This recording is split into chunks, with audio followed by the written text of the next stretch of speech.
Chapter 630. The above was the general content of the negotiation. Although there were some other details, they were all carried out around these four major points. The agreement was reached 3 days after Right Ding Dun arrived at Suwungcheng. When the news was sent back to Phnom Penh City, King Boromir heaved a sigh of relief. Although they suffered a lot of losses, they managed to stop the mercenary army. In a way, this was the first time a country or region managed to stop the mercenary army. Boromir was very proud of this. Of course, because of Boromir's compromise, it attracted the dissatisfaction of Siam and Ava. But in this regard, Phnom Penh Dynasty did not say anything. Who asked these two countries to withdraw their troops so early? They even wanted to laugh at Phnom Penh Dynasty. After this incident, Phnom Penh Dynasty also saw their own shortcomings. No matter who had it, it was better to have it themselves. No matter who was strong, they were not as strong as themselves. They decided to put all their efforts into developing their military. Recruiting, training, and training soldiers had become something they urgently needed to do. Previously, because they had compensated the mercenaries, now they needed more money to train their soldiers. All of a sudden, all kinds of taxes began to increase, and some even doubled. In some places, the taxes were collected 3 years later, or even 5 years later. Because of this, the people were complaining, and the order of the country began to fall into chaos. The matter of Phnom Penh Dynasty was finally resolved temporarily. The mercenary army also began to withdraw. When the news was sent back to Vientiane City, the capital of Laos, many people were shocked. In the eyes of the nobles, this time the mercenary army and the Phnom Penh army would definitely suffer losses. In this way, their opportunity had appeared. When the time came, once Siam and Ava sent troops again, Laos would definitely not want to be trapped internally and externally. Their status would rise, and their authority would increase. Wouldn't this bring them benefits? But now the mercenary army had stopped. Were they still the powerful mercenary army that destroyed a country? If this was the case, where would their development opportunity lie? More importantly, this time, the mercenaries had stood up for the Solingans. Naturally, they would receive the support of the domestic business groups. Their position would be more stable. Would they have a chance to rise again? In the eyes of the merchants and commoners, the conclusion that they came to was completely different from the nobles. The mercenaries had won the battle, and for the first time, the enemy general had apologized to the merchants on their side. This was something that seemed impossible to happen. Didn't this mean that the mercenaries' position had been recognized and respected by everyone? As the governor of Lao Province, Yuan Shaochen had said that as long as you became a legal citizen of Lao Province, no matter where you were, no matter what happened, as long as you encountered any difficulties or injustice, the provincial government would stand up for you, solving the difficulties and finding justice at the same time. Naturally, many people scoffed at this. Most of them were merchants. They were not as ignorant as ordinary people. They had traveled extensively for many years, and had been to countless places. Naturally, their horizons were not something that ordinary people could compare to. It was precisely because they had seen too many things that they did not believe that anyone could make decisions for them. Although they were very rich, their social status was not high. In the eyes of others, they were full of the stench of money. When it came to the degree of real respect, they were often inferior to some ordinary people. Soldiers, farmers, workers, and merchants. Merchants were ranked last. The general trend was like this. Why should they believe that the Lao provincial government would really protect their rights? Although they had paid a lot of business taxes. Now no one dared to say such a thing. What happened to the Solingans had proven everything. Not only did General Hun Sun of the Phnom Penh Dynasty personally apologize and pay compensation, but he also invited the Solingans to do business in the Phnom Penh Dynasty. They bowed their heads, paid compensation, and even took the initiative to invite them. Did this not prove the status of merchants? As the patriarch of the Solingans, Nongsi was very proud of himself. He was actively preparing goods to go to the Phnom Penh Dynasty in person. After all, with the mercenaries as their backing, it could be imagined that the Phnom Penh Dynasty would never dare to play any tricks. Did they really want to fight another war, and pay compensation again? Sualangan was not the only merchant family in Laos. There were many other businesses that were not weaker than them, and some were even stronger than them. They all saw the opportunity and began to contact Governor Luan, creating all kinds of opportunities to get along and meet. Some of the big families even found the youngest and most beautiful girls in their families and gave them to Luan Shaochen as concubines in order to strengthen the relationship between the two sides. After Yang Qindong heard about this matter, he even gave instructions that if Luan Shaochen was willing, he could marry a few high-quality foreign women as concubines. Because he did not forget the expectations Luan Shaoqi and Zhou Hua had for this son when he left Crimson City. One of the most important things was the important matter of marrying a wife and having children. Even Luan Xiaoyu had mentioned it twice in front of him for the first time, showing the importance Luan family placed on this matter. Of course, according to Yang Qindong's intentions, he could take a woman from another race as a concubine, but it was impossible for him to take her as a wife. It had to be a Han woman in order to ensure the purity of his bloodline. He did not want the country that his generation had worked so hard to build to be swallowed up by their children with foreign bloodline. In fact, not only did Yang Qindong have such requirements for Luan Shaochen, but also for all the senior cadres and senior officers. When you reach a certain age, you can marry a high-quality woman from outside the clan as your concubine, but you absolutely cannot let her become your wife. If anyone dares to do so and is found out, then I'm sorry, but everything you have now will become zero. You will also be removed from the cadre and become an ordinary citizen, vanishing into the crowd. Since Yang Qindong had spoken, the business groups paid more attention to this matter. Luan Shaochen also had an extra job, which was to go back and forth between the various big families after work. It was to get closer to them, and at the same time, to arrange blind dates. Not to mention, there was really a lucky woman that he took a fancy to and married as a concubine. With the previous example, the other merchant families were even more enthusiastic about this matter. Invitations for Luan Shaochen to attend banquets were placed all over the office desk. The reason why the merchants were so crazy was naturally because of the benefits. Compared to the ordinary people, their gratitude was much purer. This was especially so when Yang Bao published a series of punishments for this matter, using the World Knowledge Tea House to make it known to everyone. Regardless of whether it was the elderly of 70 years old or the children of 3 years old, they all knew about this matter. They knew that as citizens of Lao Province, they had more security when they went out, and they could receive the respect of others from the bottom of their hearts. This was something that they did not even dare to think about before. Lao Province had led them to do it. In order to express their gratitude, the ordinary people could only lower their heads and work hard. Those of suitable age naturally chose to join the military to ensure that the fruits of their labor would not be stolen by others. They were just this kind of people. If someone treated them well, they would treat that person well. This was the will of the people. After this matter, the hearts of the people started to submit. After Luan Shaochen gave out the various government orders, they were always quickly implemented, and Lao Province entered a period of rapid development. When Yang Qindong brought the main force of the mercenaries back to Wanxiang City, he saw this scene of prosperity, which made him very happy. In order to create enough space and environment for Lao Province and Vietnam Province to develop, he also sent messengers to Siam and Ava to discuss cooperation. There were no eternal enemies, only eternal benefits. Business alliances could strengthen each other. Since this was the case, why did they have to fight? Even the powerful mercenaries were willing to put down their weapons. They naturally went with the flow and agreed to a temporary peace. However, everyone knew that there would be a war between them sooner or later. Now was the time to develop and strengthen themselves. After dealing with the external threats, there was no problem with the internal integration. At this time, Yang Qindong was also about to leave Lao Province. The Security Bureau was now sending a telegram every day, reporting the situation between Northern Ming and Walla.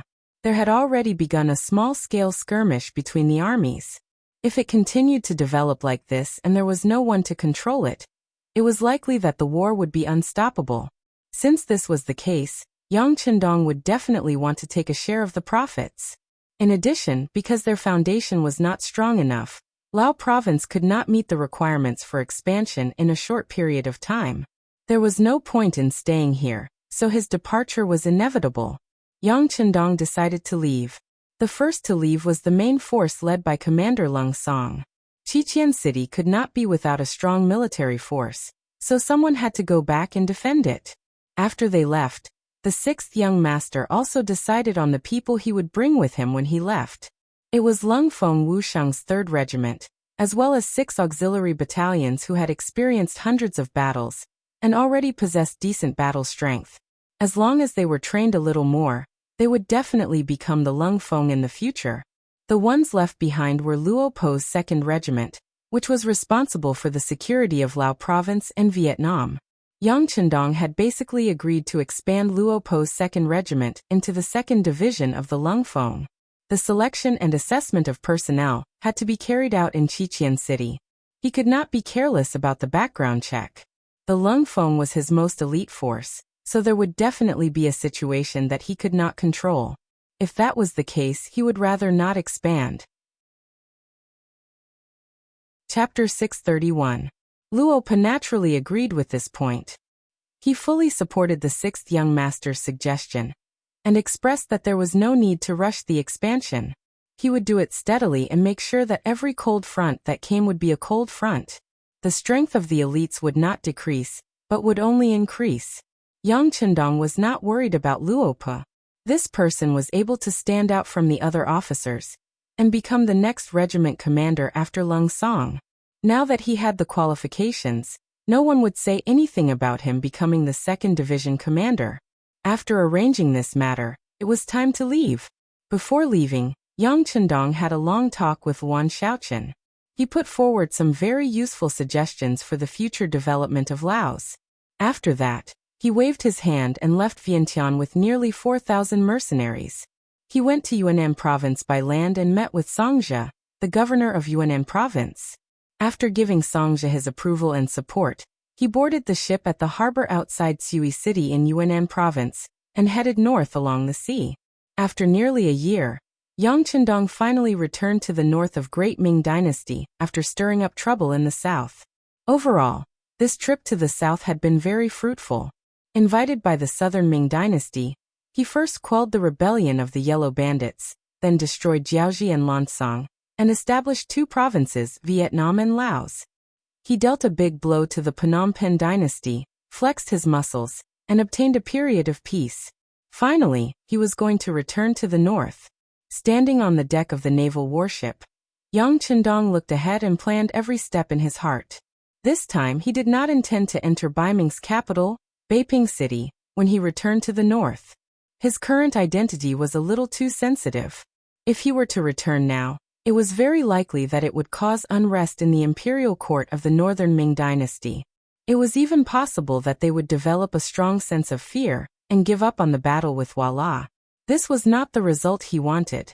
When he went to the south before, it was because he could not see any hope of expansion in the north. But even if the south was temporarily unable to expand, how could he possibly step in to stop a war that was about to break out in the north? The more intense the fight, the more he could fish in troubled waters and unknowingly develop and strengthen himself. Besides, the environment in the north this time was much better than the one in the south. When he went to the south, he was really in the dark and had to take things one step at a time. But now that he was in the north, he at least had a certain foundation. For example, the company commander of the Windchaser cavalry that he had sent to the grasslands 2 years ago had grown to a certain scale after a period of growth. Even in Baiming's newer Gandusi region, he had become a top figure. This time, Yang Chendong wanted to meet up with Windchaser. Presumably, with his support and participation, Windchaser's team would expand in a very short period of time and become a powerful force to enter the northern grasslands. The military ship headed north. The speed of the ship, which had been converted to steam power, was much faster. In just 5 days, they had traveled thousands of kilometers through the Korean Strait and arrived at a place called Haisheng. Haisheng was Vladivostok, which was occupied by Russia in the future. To the north was the Shuangqing Guards and to the south was the Maoyan Guards. It belonged to the Great Ming's newer Gandusi. The newer Gandusi was a local military organization set up by the Great Ming government in Heilongjiang, Asu River, today's Wasuli River, Songhua River and Nayan River, today's Nun River. During Hongwu's reign, most of the Yuan dynasty officials in the newer Gandusi region surrendered to the Ming government. In the 9th year of Yongle 1411, the newer Gandusi was officially set up. It was the highest administrative organization in Heilongjiang and Wasuli River. The main officials of the Gandusi were transferred officials and later became hereditary officials. The Mongols, Jurchens, Jalimi, Ki'i, Dor, and other races all made a living by hunting and fishing. The Ming dynasty government also appointed the leaders of the various races to take charge of the various places and gave them seals. They followed their customs and gave them tributes from time to time. The tributes included gerfalcon, mink fur, horses, and other local products, which was similar to the inland taxes. The newer Gandusi was set up in Newer Gandusi on the east bank of the Heilongjiang River. It was roughly 200 kilometers away from the Heilongjiang mouth. The officials and troops that were sent to the newer Gandusi were all here. There were over 400 guards and troops stationed there. The area was east of the sea, northeast included Sakhalin Island, west of the Wonan River, Enan River, south of the Tumun River, and north of the Shingan Mountains. It could be said that this was a place where good and bad mixed together. Because of the diversity of the ethnic groups, it was very difficult to manage this place. There were even some areas that were constantly in war. Various ethnic groups, and even some ambitious people wanted to expand their own forces here. In such a natural environment, Zhui Feng continued to develop and grow. When he first came here under Yang Qindong's orders, he was only a squad leader. Including himself, he only had 10 brothers. After such a long time, his team continued to grow, and now it had the scale of a regiment, with 3 battalions and a regiment under its command. Zhui Feng had also been given the position of regiment commander. Haha, you became a regiment commander just like that? I hope you won't disappoint me. With a smile on his face, Yang Qindong thought of the matter mentioned in the Security Bureau report. The warship docked at the sea town. Before it reached the shore, it could see a black mass of cavalry approaching. From afar, there were at least 1,000 people. Prepare for battle. The third leader, Wu Sheng, shouted out reflexively. The 500 to 600 Lung Feng members and the guards on the ship quickly took out their guns and looked for a suitable position, adjusting the angle of the muzzle. It's fine. Yang Qindong was very satisfied with the performance of the Lung Feng. Then he waved his hand nonchalantly and looked ahead. This shouldn't be an enemy. As if to prove this statement, as soon as the voice fell, a large 5-starred red flag appeared in the middle of the cavalry. Naturally, the cold vanguard soldiers were no stranger to this flag. When they were on the sea with the Navy, they often used this flag. 3rd Regiment Commander, take a company of soldiers and check it out. Be careful. After Wu Sheng saw the red flag, he put away his gun, but his eyes were still cautious. Who knows if the enemy stole a 5-starred red flag to confuse him? After the 3rd Regiment Commander Chang Chunyang received the order, he took a company of Lung Feng to the shore and approached the cavalry. Through the binoculars, he saw that they said something, and then a small group of cavalry followed behind Chang Chunyang and approached the shore. Haha. With the existence of that qi in his heart, Yang Qindong's eyesight had reached an unimaginable level. When he was still 100 meters away, he laughed heartily. He had already recognized that the leader of the cavalry was Zhui Feng. It was indeed Zhui Feng's cavalry regiment. He came to Seatown first after receiving the information from the Security Bureau. Not only that, but he also made the decision to ask the people here to leave. He even sent a military officer to patrol the surrounding 20 miles. In his opinion, the 6th young master's arrival should be a secret. He probably didn't want more people to know about it, so naturally, this matter couldn't be leaked. After asking the people nearby to leave, Zhui Feng began to wait for the 6th young master to appear. In his heart, the 6th young master was his life's benefactor. In the past, he didn't have enough to eat or wear. He didn't even know where he would live the next day, whether he could still fill his stomach, or whether he could still persevere and survive. But after meeting Yang Qindong, everything changed. Not only did he not have to worry about eating and wearing clothes, he also learned how to read and read. He knew that people didn't only live to fill their stomachs, but also to have more pursuits. Ever since he was born, he had been raising horses for those old masters. Zhui Feng's greatest pursuit in life was to have his own home one day, to be able to shelter him from the wind and rain, to have his own wife and children, to complete the family line, and to have a horse that belonged to him. It didn't have to be tall and handsome, but he would definitely take good care of it. Every day, he would use water to wash the horse very clean. Occasionally, when he had nothing to do, he could ride the horse for a walk. That was already very happy. But these thoughts could only be wishes, and he could only think about them in his heart. If he didn't even have enough to eat, how could he talk about raising his wife and children? And all of this changed because of Yang Chendong. All of his wishes were quickly realized.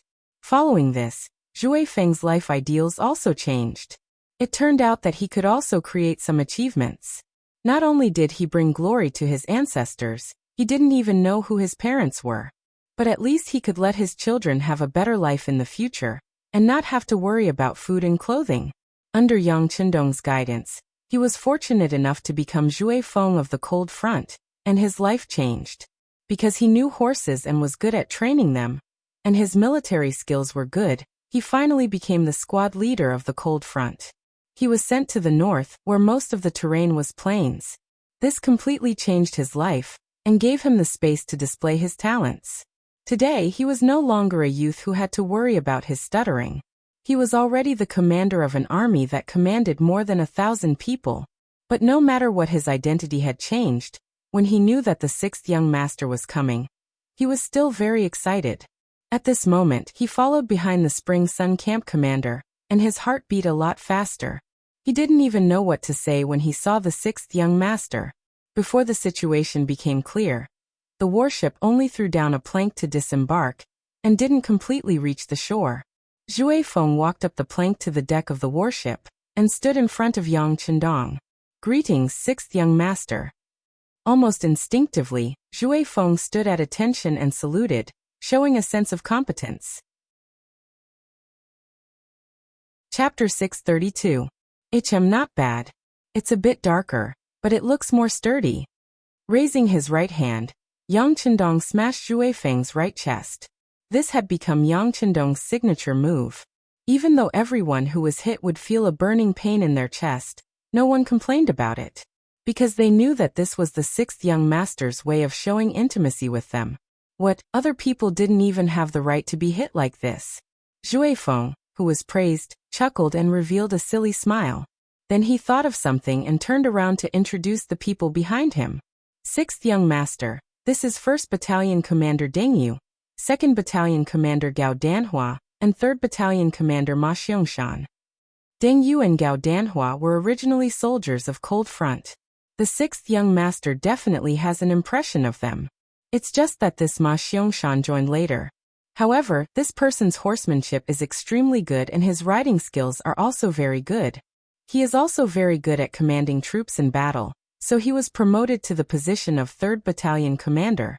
Of course, the appointment of the 3 battalion commanders still needs to be approved by the 6th young master, the military, and the political department. Zhui Feng had indeed been trained. At least he knew that there were things that he couldn't decide. He needed to request approval from his superiors. Not bad. Deng Yu and Gao Danhua, your performance was also very good. As for your appointment, I can give you an answer now. It's approved. Yang Chendong had a smile on his face. These 3 people were the first 10 people to be sent here. Their backgrounds had already been investigated when they were in Crimson City. There would not be any problems, so he could directly appoint them. As for this Ma Xiangshan, he didn't know him, so he still had to follow the procedures. He couldn't casually make an exception. Deng Yu and Gao Danhua, who were called out, were naturally excited. This was an appointment approved by the 6th young master. Their identities and positions were stable. Ma Xiangshan, who wasn't called out, had an ugly expression. Then he made a shocking move. 6th young master, I want to challenge you to a duel on horseback. Do you dare? The words were shouted by Ma Xiangshan. Perhaps it was because he felt wronged and wanted to vent. However, he pointed the spearhead at Yang Chendong, which was something that no one could tolerate.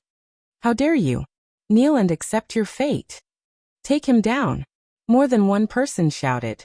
Then one person after another jumped out. Among them were the officers of the 3rd Regiment of the 1st Division, as well as the captains and members of the 1st and 2nd Guard squads. Even Hu Meng couldn't help but shout at this moment. Then he wanted to take down this arrogant person. But before he could make a move, Beta Persei had already taken a step forward and threw a punch forward.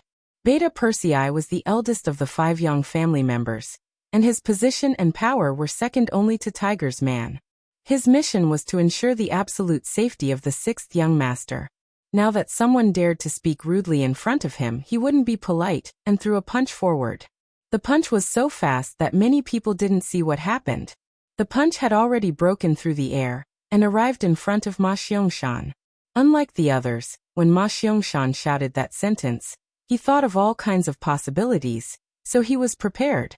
Because of this, when Beta Persei's punch came, he quickly dodged to the side. Then with his agility he really dodged the punch. Beta Persei wasn't surprised that his punch missed. If a person who dared to shout in front of the young master didn't have any strength, he would look down on him. But it didn't matter that he dodged the punch. He suddenly swung his right arm to the right, and the punch turned into a swing punch. The momentum was so fast and fierce that even Ma Xiangshan didn't expect it. Bang! After the punch, Ma Xiangshan flew out and flew to the deck 3 meters away. He fell to the ground with a bang. Just from the way he landed on the ground, one could tell how powerful that punch was. Take him down. Tiger's mane quickly responded. With the order, a team of guards, Ba Daojiang and Peng Yu, grabbed Ma Xiangshan, who fell to the ground, and then stood him up. They looked at him with a murderous look. It seemed that as long as the 6th young master gave the order, the 2 of them would chop him up and throw him into the sea to feed the fish. Ma Xiangshan, who was restrained, first took a deep breath. After feeling the pain in his chest and not leaving any internal injuries, his eyes fell on Yang Chendong. He then said with a provocative look, "What? You don't dare? You really don't know how to write the word death." Tiger's mane saw Ma Xiangshan provoking the young master again and again. He was already furious and threw a punch at Ma Xiangshan's lower abdomen. Bang! Ba Daojiang and Ping Yu held Ma Xiangshan tightly. The punch was solid. Ma Xiangshan's body shrank into a ball. He opened his mouth and breathed heavily. Obviously, the punch was so heavy that he couldn't speak. Windchaser, Deng Yu and Gao Danhua, who were standing opposite, were so scared that they couldn't speak. Usually Ma Xiangshan was very low-key and didn't talk much. He was very calm. How could he become so easily angered at this moment? He actually challenged the authority of the 6th young master again and again. Did he really want to die? Among the 3, Windchaser was the most difficult. He naturally respected the 6th young master, but at the same time, he also appreciated Ma Xiangshan. He was a native here.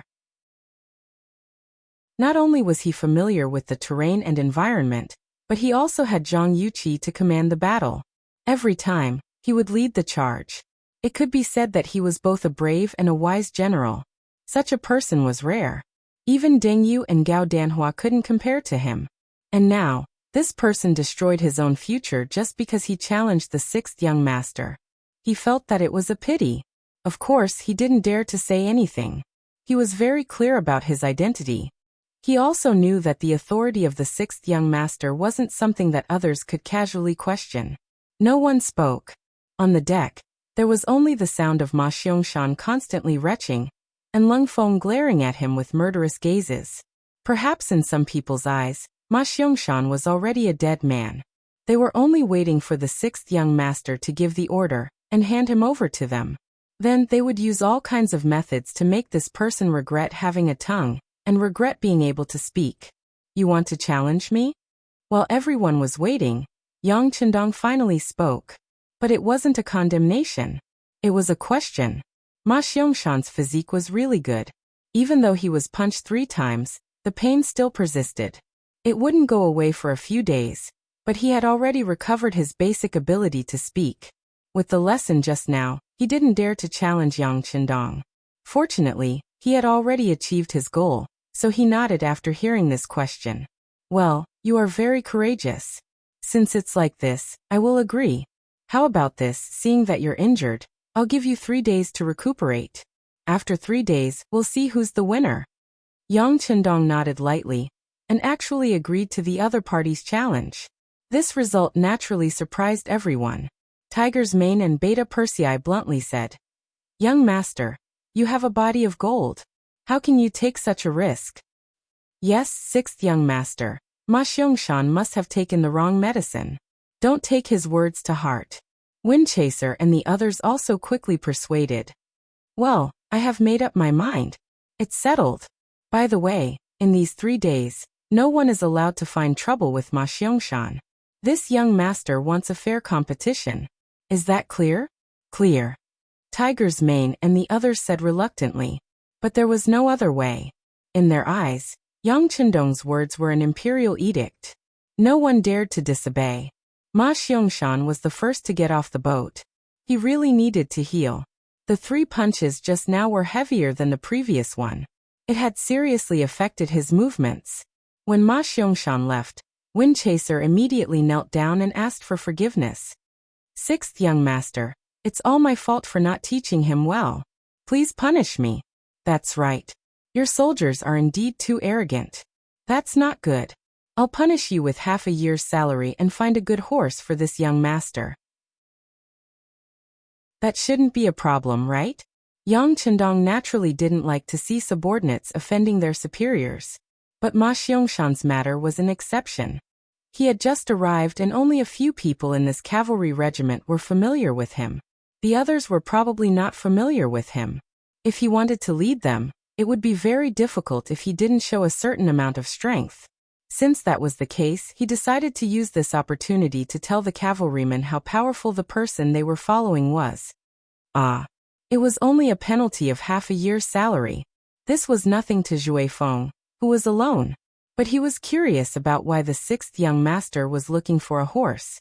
Puzzled, he asked, "6th young master, what do you need a horse for?" "Of course it's for a competition. This young master has already agreed to Ma Xiangshan's request. I can't just stand on the ground and fight with him. Moreover, it's not just me. The other Lung Feng soldiers and auxiliary soldiers also need war horses. Living here, how can one live without a horse?" Yang Chendong spoke as if this was a matter of course. These words not only stunned Windchaser, but also Wu Sheng and the others behind him.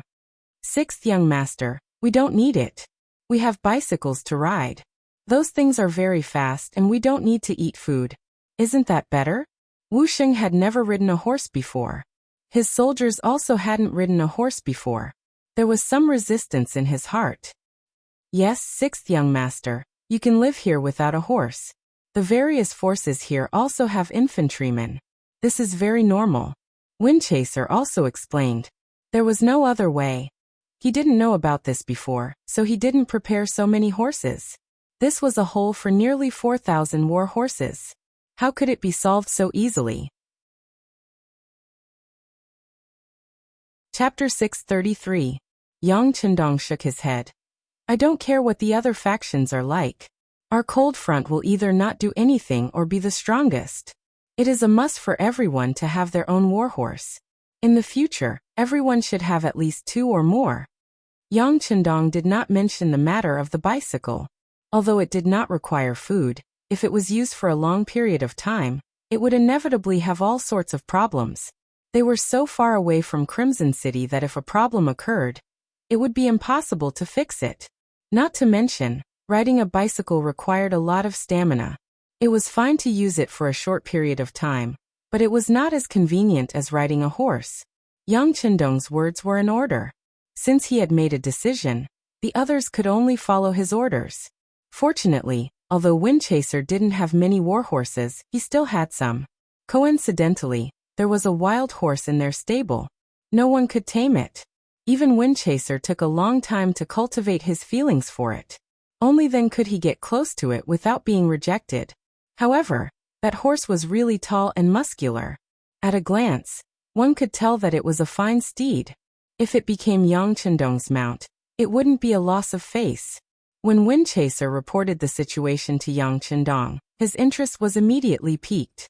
"Oh, there's a warhorse like that? Come, let's go take a look."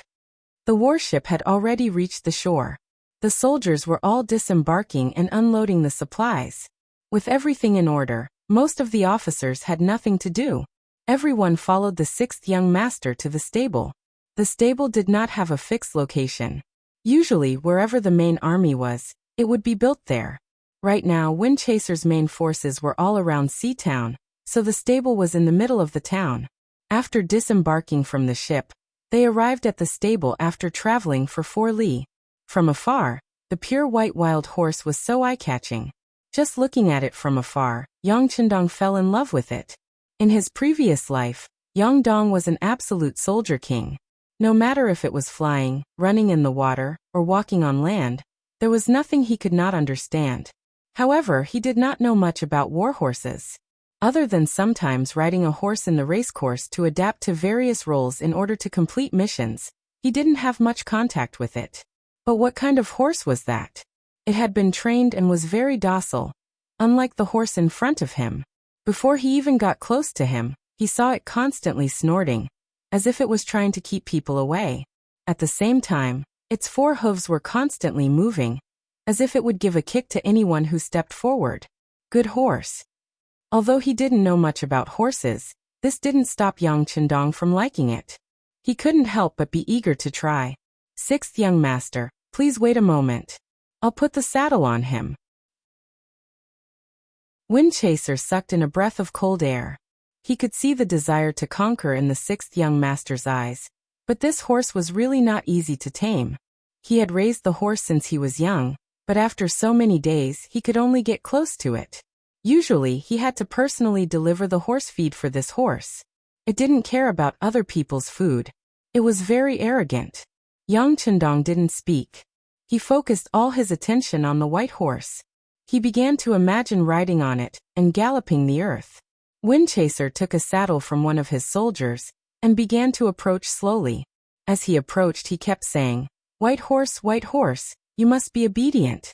Although I know you don't like this thing on your body, aren't horses born to be ridden by people?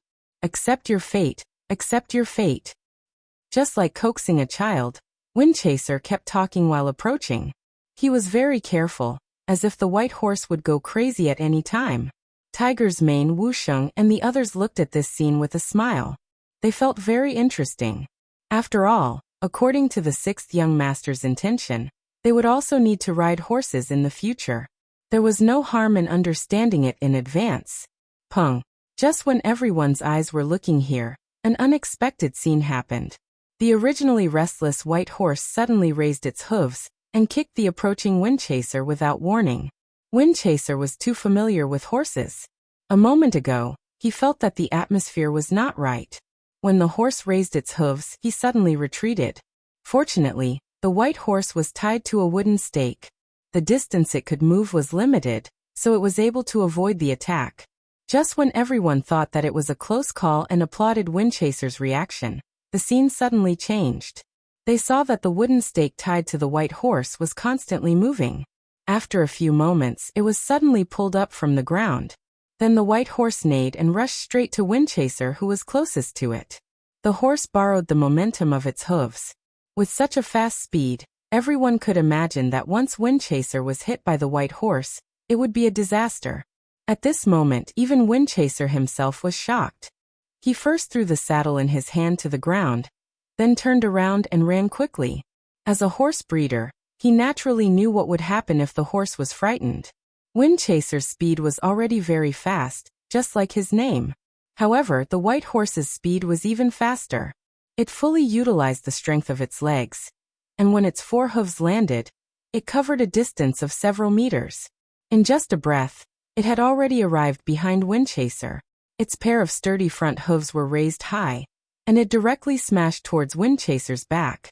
Once it fell, the 2,000 kilograms would be enough to break Windchaser's back. Even if that person could survive, he would be a cripple and unable to do anything. Pung. Just as everyone was shouting and Tiger Mang was about to pull out his pistol, a figure suddenly dashed past. Then, the white horse that was about to land suddenly stopped in midair. If one looked carefully, they would see that Yang Chendong was holding the rope that was tied to a wooden stake tightly in his hand. Just now, Yang Chendong felt the danger. His body suddenly rushed out and grabbed the rope, forcibly pulling the white horse. With such a pull, Yang Chendong's face couldn't help but turn red. The white horse was in its prime and belonged to the heavy horse breed. With a rough estimate, this horse was at least 2,300–400 kilograms, or even more. How could a person pull such a heavy weight?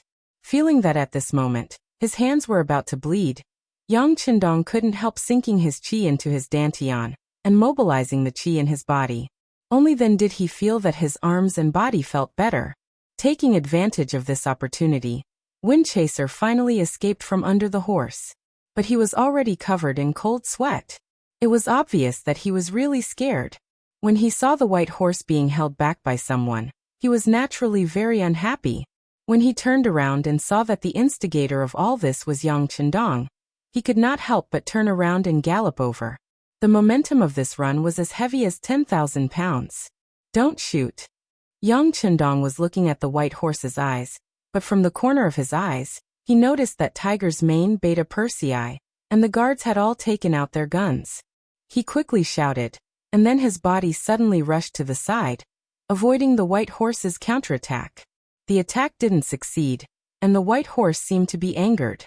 It continued to rush toward Yang Chendong's position, as if it wouldn't stop until it stepped on this person.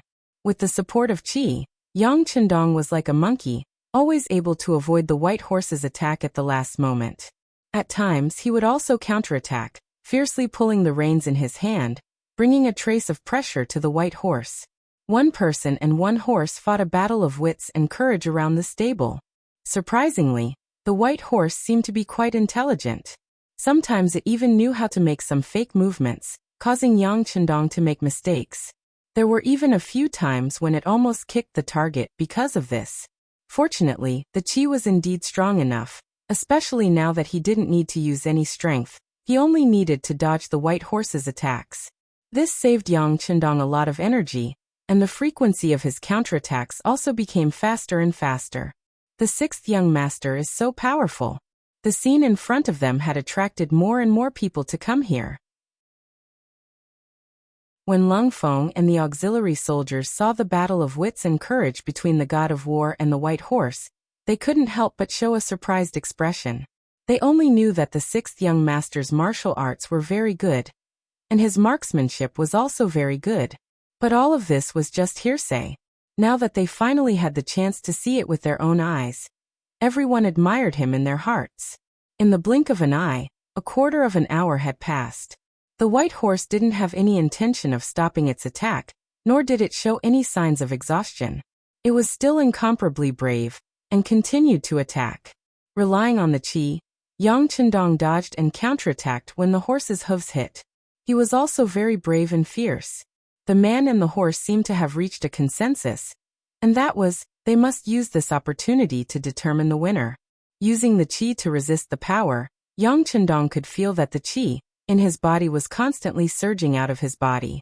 After it filled his entire body, it entered his right arm, causing his body to slowly become stronger at this moment. Although this change wasn't very fast, it won over a long period of time.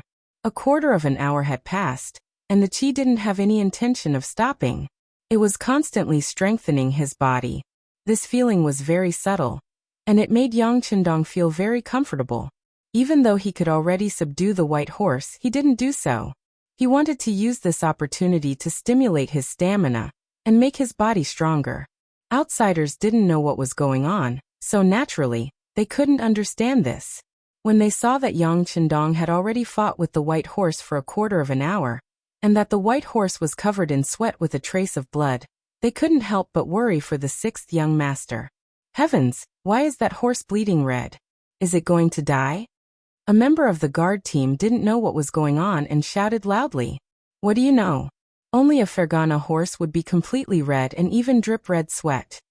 Zhui Feng's subordinates who understood horses loudly explained. Chapter 634. Because of this answer, the others also turned their heads and looked at Wind-Chasing Wolf. Obviously, this person's speech on the horse could be called an expert and made people trust him. Feeling everyone's eyes on him, Wind-Chasing Wolf nodded without hesitation. Yes, there is such a saying. But usually, it is rare for a healthy horse to be red because of fatigue. As for the blood and sweat, it is only recorded in legends. Unexpectedly, this white horse is not red. It is also a pure Fergana horse. It was no wonder that wind-chasing wolf said this. Although no one stipulated that a Fergana horse must be red, at least the probability was higher. A white horse becoming a Fergana horse was not recorded in the book.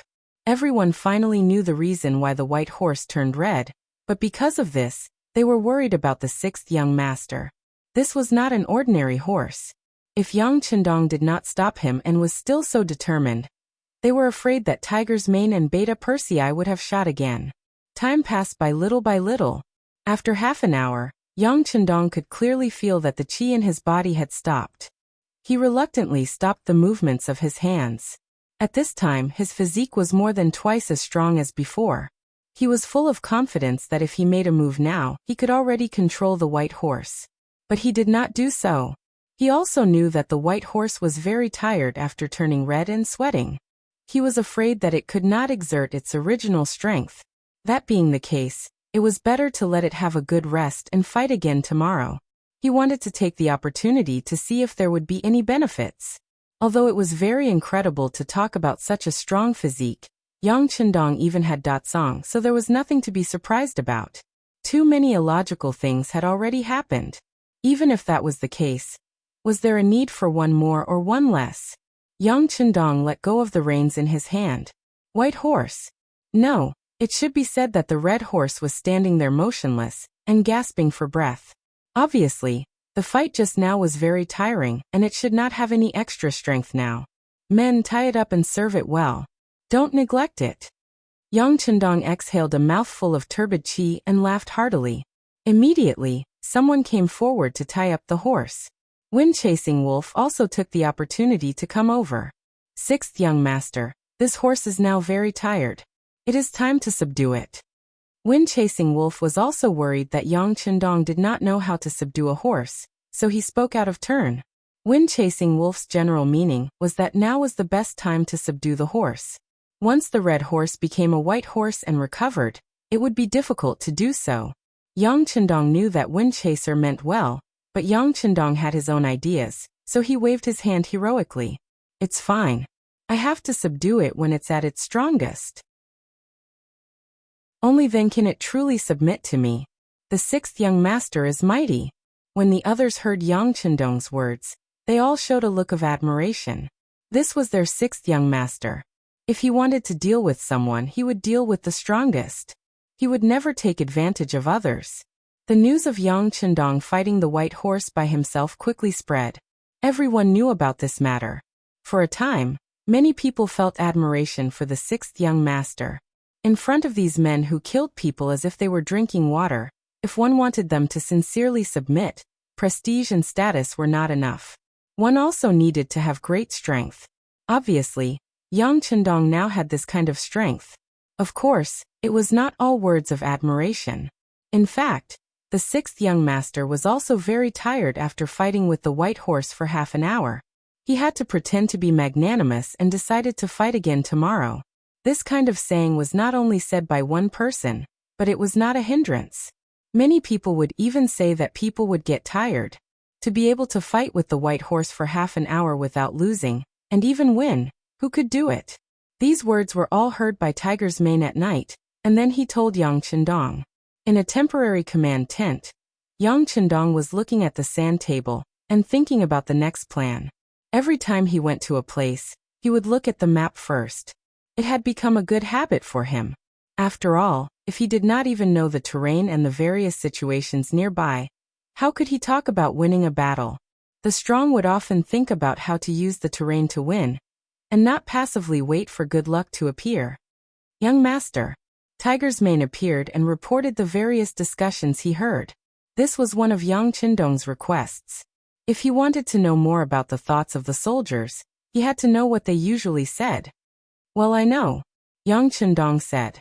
For him, this was not a problem at all. As long as he could finally subdue the uncontrollable white horse, it would be a fact, and all the discussions would disappear. By the way, All the supplies have been transported to the shore. The supplies Yang Chendong asked about were naturally war supplies, including clothing, food, shelter, transportation, and all kinds of weapons and ammunition.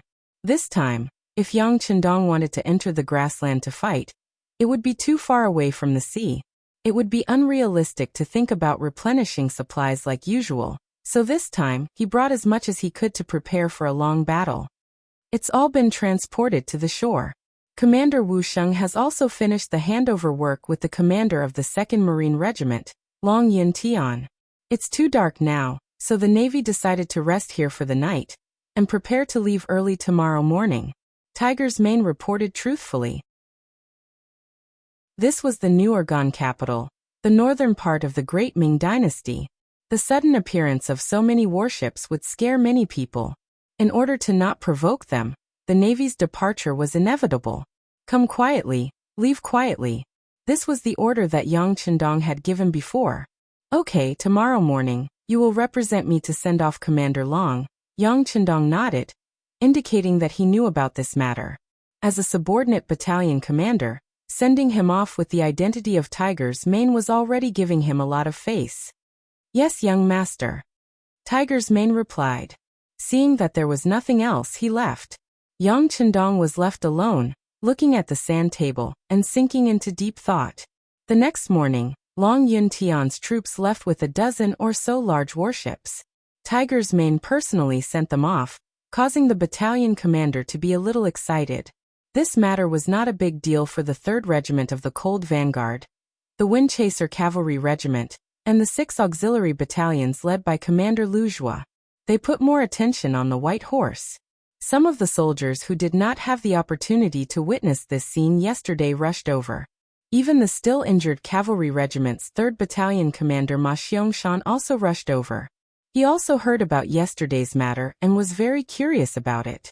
He naturally knew about the White Horse. He had tried to subdue it before, but unfortunately he was unable to do so. And if Yang Chendong could do it, then presumably he would not need to use it in the following competition. With such great strength and the help of such a precious horse, it would be very difficult for him to be his opponent. After eating breakfast, there was already a sea of people outside the stable. Wherever there was space to stand, there would be people standing. They were all full of expectation as they waited for Yang Chendong to appear. When Yang Chendong appeared, there was a faint smile on the corner of his mouth. With so many people here, it was worth it for him to delay for a day to subdue the White Horse. He laughed heartily and fearlessly walked in front of the White Horse. When Yang Chendong appeared, the White Horse actually instinctively took 2 steps back. It was obvious that its intelligence was very high. It still clearly remembered that it was defeated by this man yesterday. No matter what the White Horse's performance was, Yang Chendong had already appeared. Then he personally untied the reins, allowing the White Horse to regain its freedom. Then he stretched out his large hand and pulled on the reins, as if he wanted to compete. The White Horse, who had suffered a loss yesterday, did not immediately submit. Perhaps it still wanted to fight, so it struggled with all its might, wanting to turn the situation around. However, when faced with Yang Chendong's infinite strength, it was useless. After struggling a few times, it realized that the man in front of it did not move at all.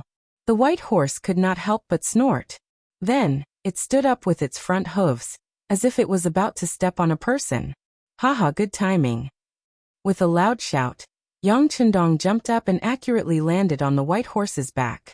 As his body fell, a huge force pressed down, causing the White Horse's body to tremble.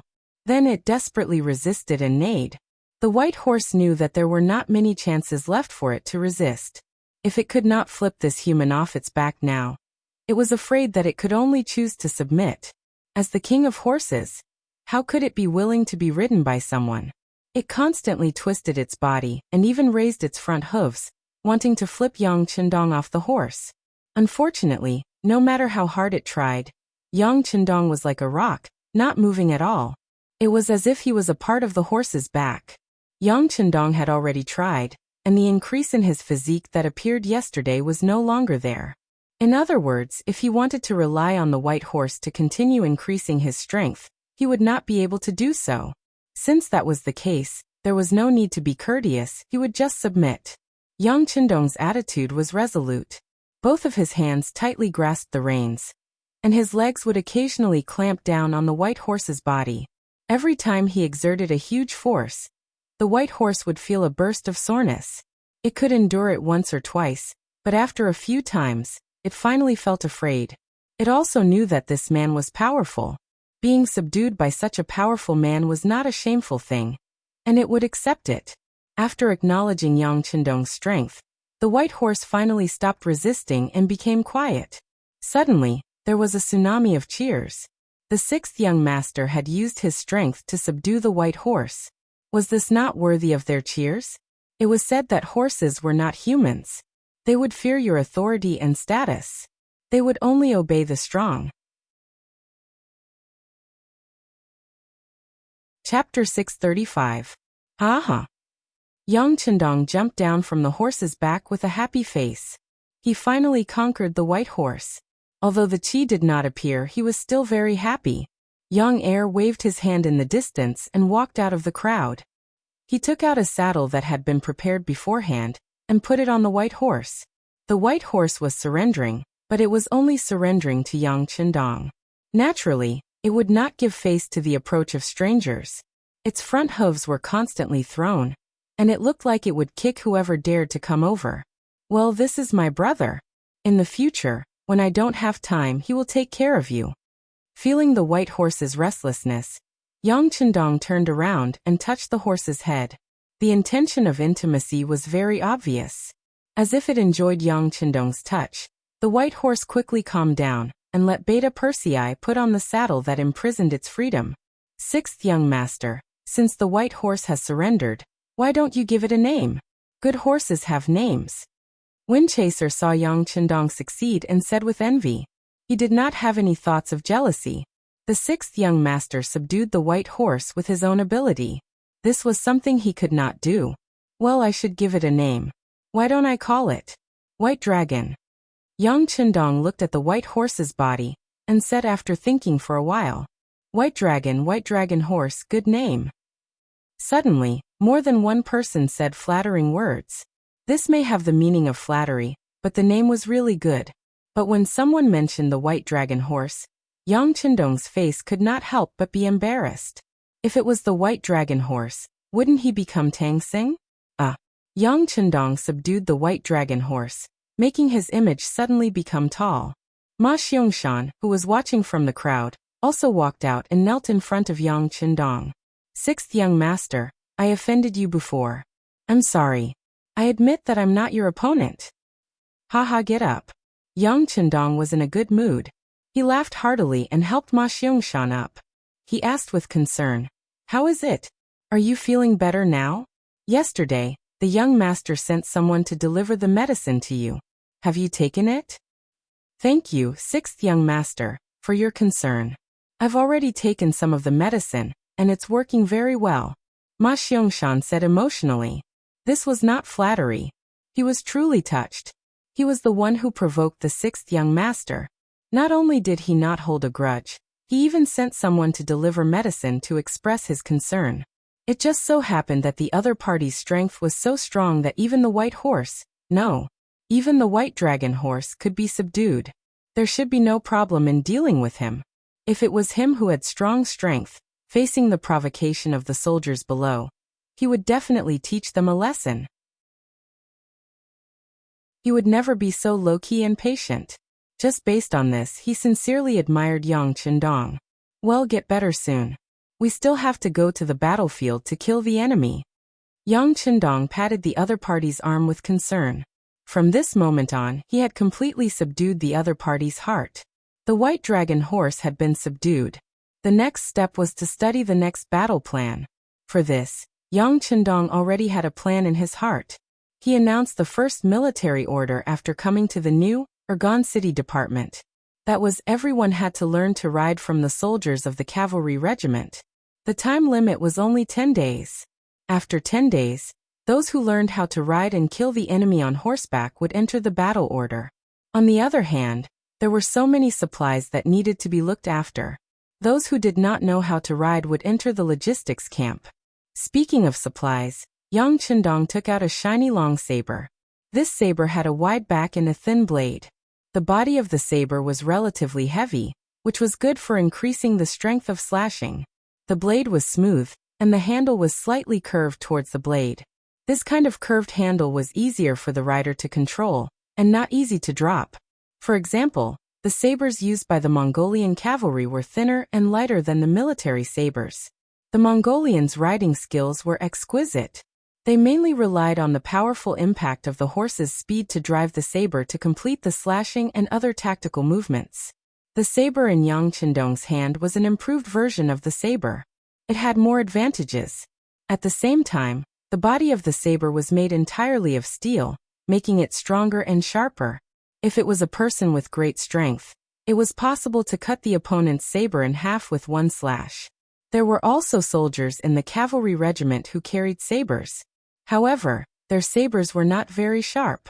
Most of them were spoils of war, and some of them were seriously worn out. Now that there was a new saber that was so sharp in front of them, who knew how many people were tempted?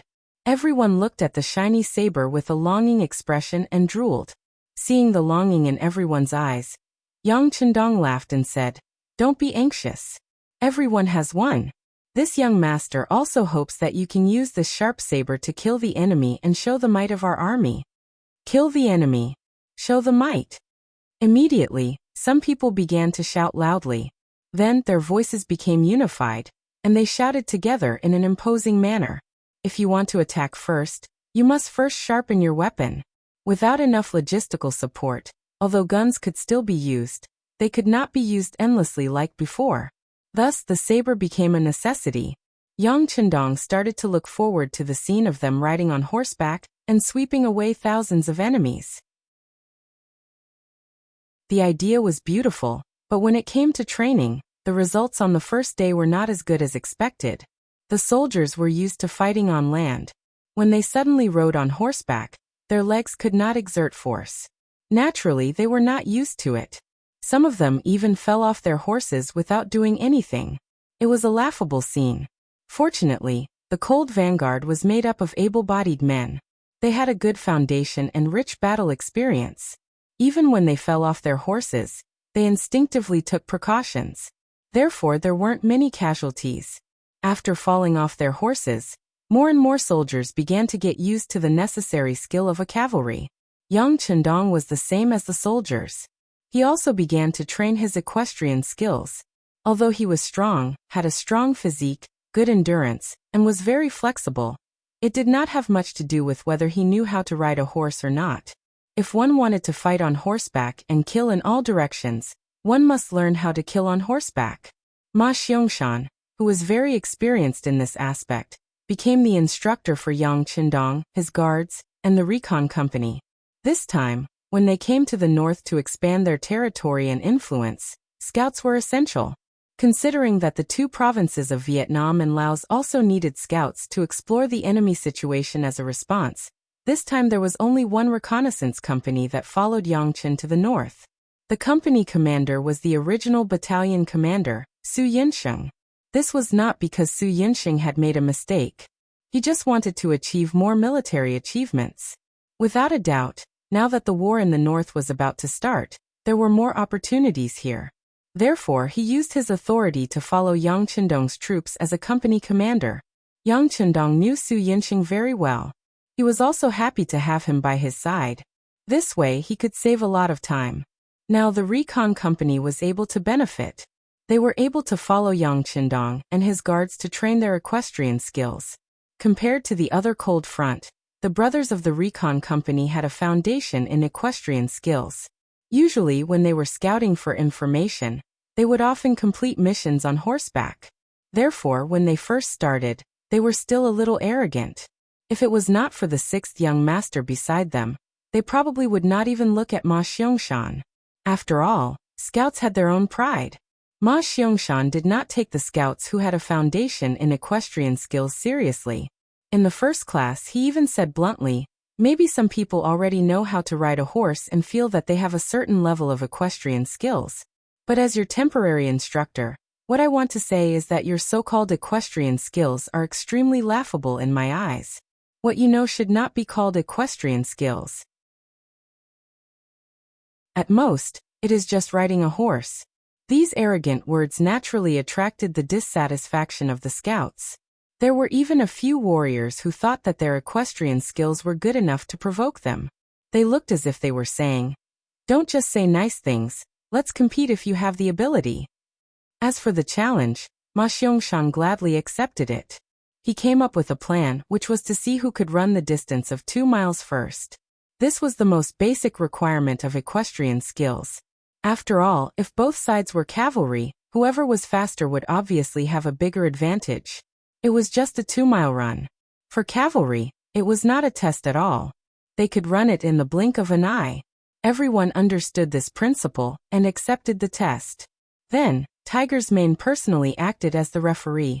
After the order was given, several scouts who challenged Ma Xiangshan spurred their horses and ran wildly. They had received training before such a competition, and thought that they were not worse than anyone. However, when they really started to gallop, they realized that Ma Xiangshan had already ridden away, leaving everyone with a distant back. They thought that even if they lost to Ma Xiangshan in a 2-mile race, the difference would not be too big. After all, the distance was very close. However, when the real competition started, these scouts realized that their strength was so far behind. After the competition, everyone recognized Ma Xiangshan's strength. The instructor began to integrate into the role, constantly talking about his understanding of equestrian skills and the things that needed to be paid attention to. For example, he first talked about the lightness and consistency when riding a horse. Horses performed best when they were relaxed and unrestrained, so the contact between the rider's hand and the horse's mouth must be very light. The pressure on the reins should not be more than a few ounces. The force on the hindquarters, including extra muscle movements. Horses would be like all living things trying to avoid work. If the reins were loose, it would easily avoid the rider's seat and leg support. If the rider succeeded in making the horse's hindquarters bear the weight, the horse's balance would be improved. The horse would raise its head and neck to reduce the pressure on the reins, and the rider could shorten the reins. If the rider grasped the correct bearing and riding scale, it would achieve the effect of man and horse as one. Chapter 636. The rider had to maintain a continuous impact. This could only be achieved if the rider's riding skills were good, and their hands were still relative to the horse. If the rider could maintain a good state of communication with the horse, it would not be a problem to place their hands in front of the saddle or on the thighs. This would stabilize the hands. When the hands were free, the cavalry could swing the saber and continuously carry out actions to kill the enemy. From there, they could kill in all directions and achieve the final victory of the battle. Then he also talked about how to turn and stop while riding. Finally, he also talked about how to release the bow while riding. It could be done quickly and accurately. In short, this was a complicated process. Even if the cold front soldier's ability to understand was not bad, it was not something they could learn in a mere 10 days. Some things they only needed to grasp the theory. Later on, they still needed to learn, master, and apply it on the battlefield. Yang Chendong also learned from Ma Xiangshan for 3 days. But after just 3 days, he had learned about 80% of what Ma Xiangshan had learned. Not only that, but Yang Chendong and the White Dragon horse's tacit understanding had begun to develop. He could even do one difficult action after another on the horse's back. For example, his body hit on the side of the White Dragon horse to avoid the enemy's long-range arrow attack. For example, he only had one foot on the horse's pedal, so his whole body could freely attack. He even did a difficult action that even Ma Xiangshan could not do. That was to jump into the air, kill the enemy, and then return to the White Dragon horse's back. With the flexibility of the body and the complete cooperation of the White Dragon horse, after only 3 days, Ma Xiangshan announced that the 6th young master had become the first outstanding student to graduate. This was not something that was given based on one's status or identity. Instead, it was an honor that was obtained based on one's talent. This naturally caused the soldiers to exclaim again and again. Then everyone became numb. It seemed that no matter what happened to the 6th young master, It was normal. 3 days later, Yang Chendong graduated and returned to the temporary command tent. He called Windchaser and asked about the progress of the matter. This matter was given to Windchaser by Yang Chendong 3 days ago. In view of the current situation, the first thing they had to solve was the problem of horses. According to Yang Chendong, it was too late to buy horses. Moreover, the quality of the newly bought horses was different, so it would take extra time to train them. Thus, it was better to just snatch other people's horses. Windchaser agreed with Yang Chendong's idea. After all, he didn't need 10 or 20 horses this time, but a total of 4,000 horses. If he wanted to rely on buying them, he didn't know how long it would take to complete the task. Since he had decided to steal a horse, he had to find a suitable target first. Coincidentally, there were 2 Baiming Qianhu's posts on the left and right of Hightown. Furthermore, there was also a great Ming Dynasty's guard post on the south side. The guard post system was also known as the guard post system. It was the main military system of the Ming Dynasty, and was created by Ming Taizu. Its concept came from the Sui and Tang Dynasty's Fu army system. The Qianhu post was also called the Qianhu guard post. It naturally referred to 1,000 households. The Qianhu post had 1,120 soldiers, and there were 10 Qianhu posts, each with 112 soldiers. Each post had 2 main banners, each with 50 soldiers. Each main banner had 5 small banners, each with 10 soldiers. The general of the Qianhu guard post was called the Qianhu guard post, and was a grade 5 official. The guard post was bigger than the Qianhu post. There were 5 Qianhu posts on the left, right, middle, front, and back. The 5 Qianhu guards posts consisted of 5,600 soldiers. The guard post was a grade 3 official. The commander Qianhu post was a grade 3 official. The commander Qianhu post was a grade 4 official. The guard post was a grade 5 official. According to the Great Ming Dynasty's military system, the positions of guard post and below were hereditary. From this point, it could be seen that the Great Ming Dynasty's military background was very important. Many people who became generals didn't know how to fight, and only had a good background. Yang Chendong had no choice but to target the Baiming guard post. Although he didn't want to fight with Baiming right now, if he couldn't avoid it, he wouldn't be afraid to fight. Reporting to the 6th young master, in the past 3 days, I have sent people to investigate the guard post and the 2 Qianhu posts. Among them, the Shuangqing guard post has 300 healthy horses, the Mao Lian guard post has 300 healthy horses, and the Jianzhou left guard post has 2,000 healthy horses. Together, they have a total of 2,600 horses. Although it isn't enough to satisfy all of our requirements, it isn't far off. When the time comes, we will pay to buy some more, and the gap won't be too big. Listening to Zhui Feng speak so seriously, Yang Chendong seemed to be somewhat dissatisfied and shook his head. They have so many people, but they only have so few horses? If this was said by someone else, Zhui Feng would definitely scold them. What did they mean by only having so few horses? It was true that New Dusi had a vast land source and abundant water plants, but there weren't many self-raised horses. Most of them were bought from other races. This also explained why in this area, the Ming Dynasty had the most people, but their combat strength wasn't the strongest.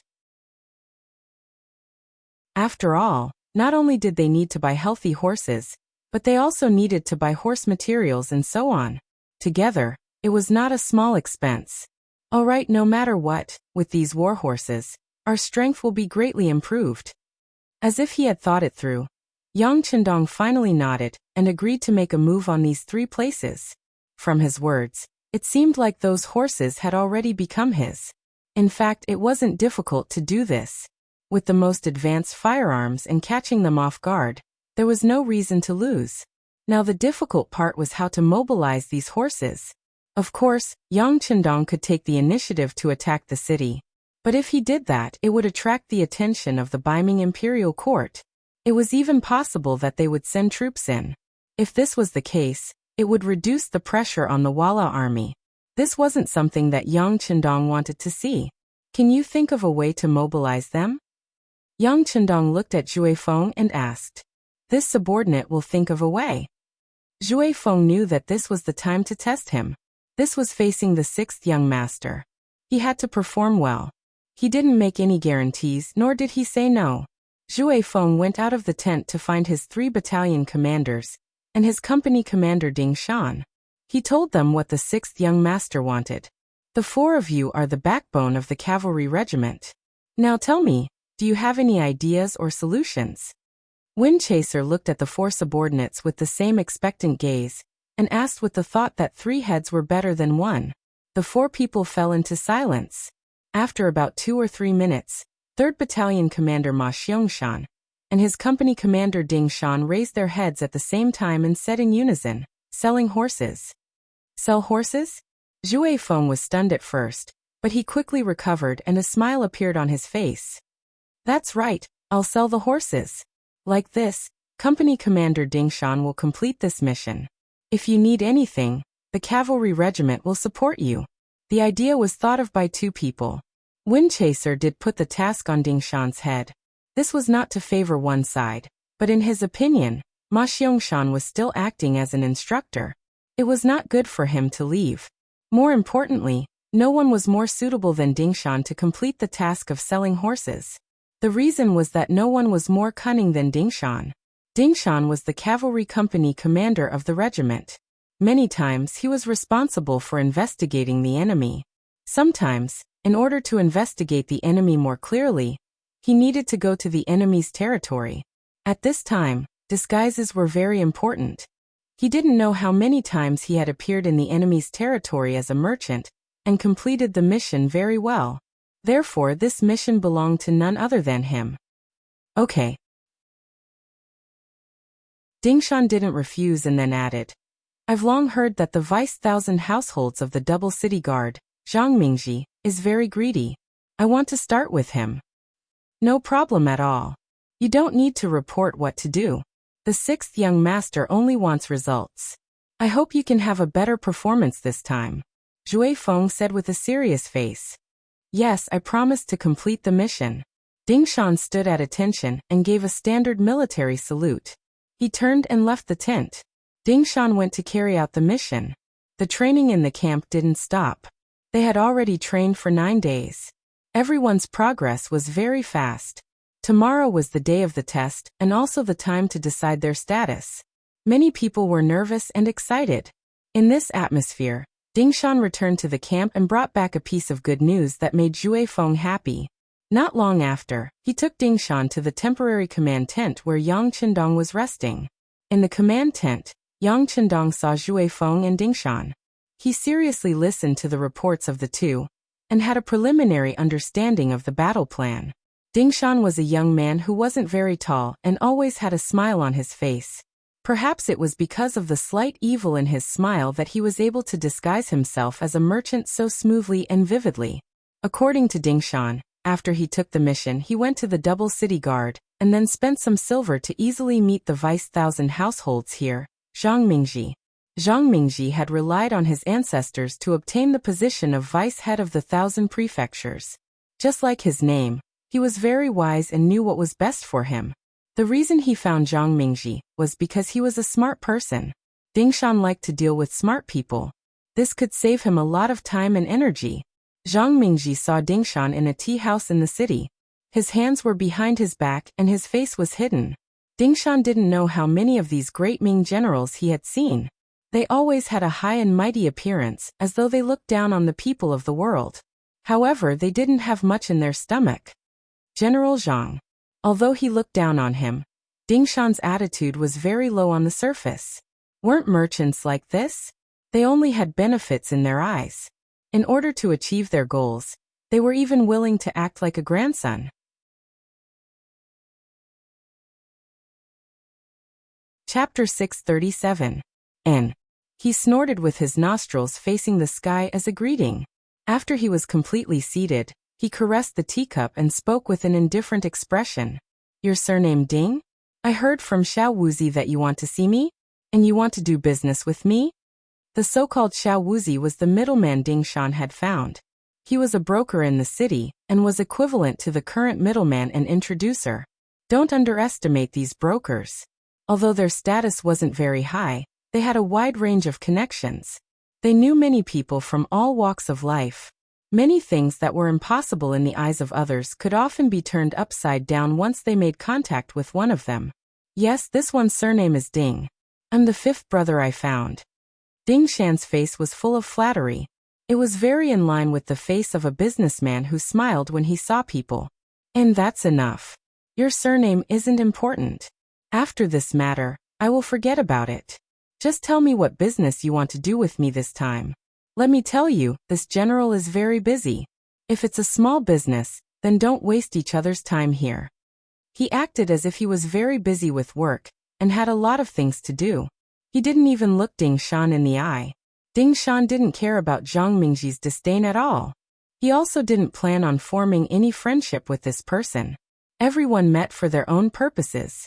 Yes, since General Zhang says so, then this one will make a long story short. I have a batch of warhorses on hand, and I'm anxious to sell them. I don't know if General Zhang has any thoughts.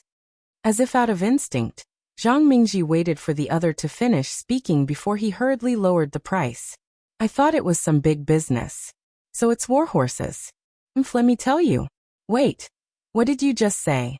Warhorses? When he suddenly understood that Ding Shan's business was warhorses, his expression changed greatly. He no longer had the careless appearance from before. Yes, warhorses. This time, it was Ding Shan's turn to become serious. Zhang Mingji carefully sized up Ding Shan. He didn't seem to believe the other's words. He asked again as if to confirm. What's your surname? Oh, you are Boss Ding, right? Are you sure you want to trade war horses with me? Not ordinary horses? It wasn't strange that Zhang Mingji would ask this. The law of the Great Ming Dynasty stipulated that warhorses were not allowed to be bought and sold privately. However, it was different for ordinary horses. As long as the quantity was not too large, private transactions were not prohibited. Of course, the price of warhorses was several times higher than that of ordinary horses. I'm 100% sure that they are warhorses. Oh, that's right. General Zhang, please look outside. Do you see my strong horse tied to the pole? That's the one I rode, and this is one of them. Pointing at the healthy horse outside the tea house, Ding Shan said with a flaunting look. Although his current position was inherited from his ancestors, Zhang Mingji wasn't a complete good-for-nothing. At least, he still had a certain understanding of horses. This was because he had done a lot of horse trading in the past, but it was his first time dealing with warhorses. Firstly, the trading of warhorses was illegal, and no one dared to look for these officials. Secondly, who would sell a warhorse when they had one? Those with power would be afraid of having too few people. Under suspicion, Zhang Mingji looked at the horse outside the tea house. With his eyesight, he could see that the quality of the horse was good. It was muscular and full of strength. This horse is good, but how many are there? He quickly suppressed the shock in his heart.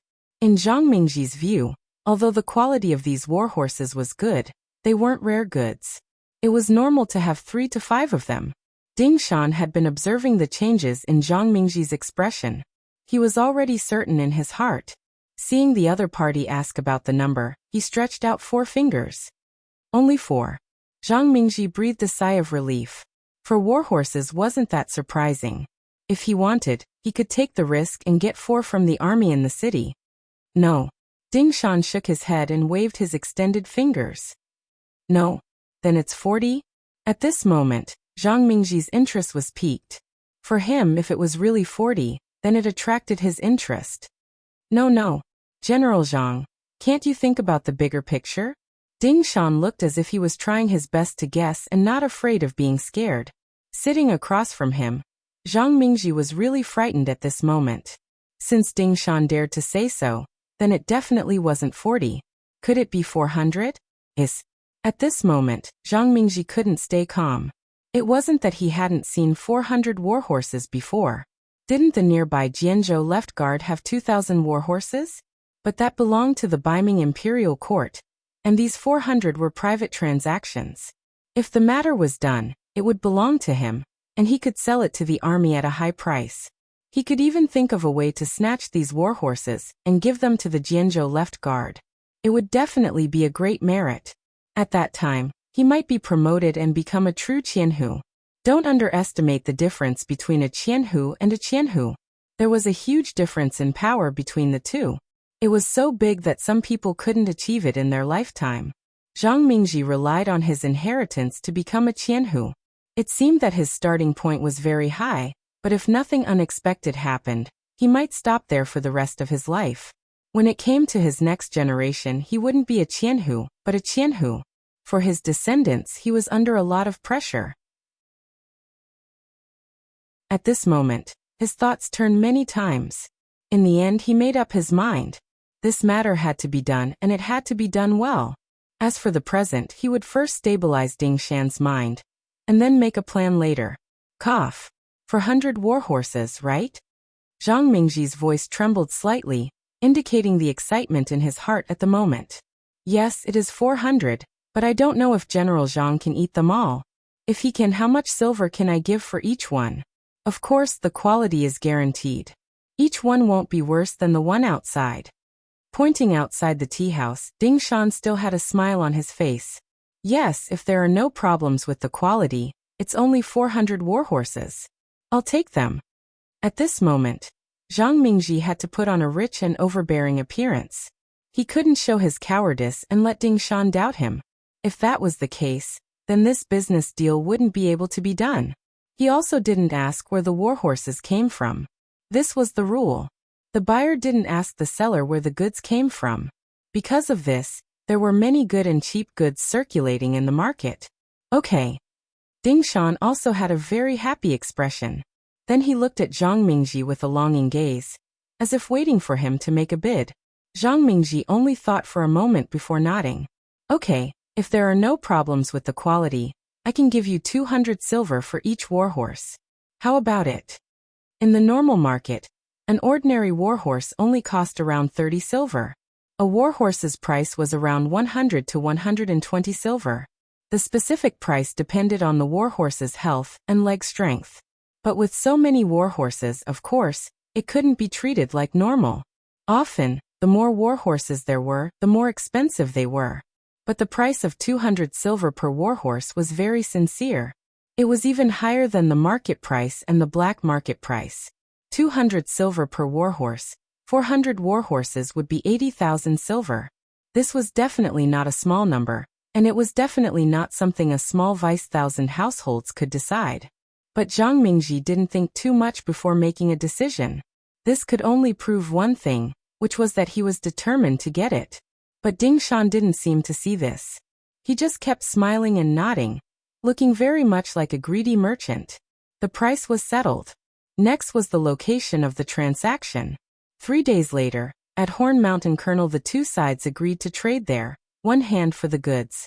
Only then did Ding Shan leave.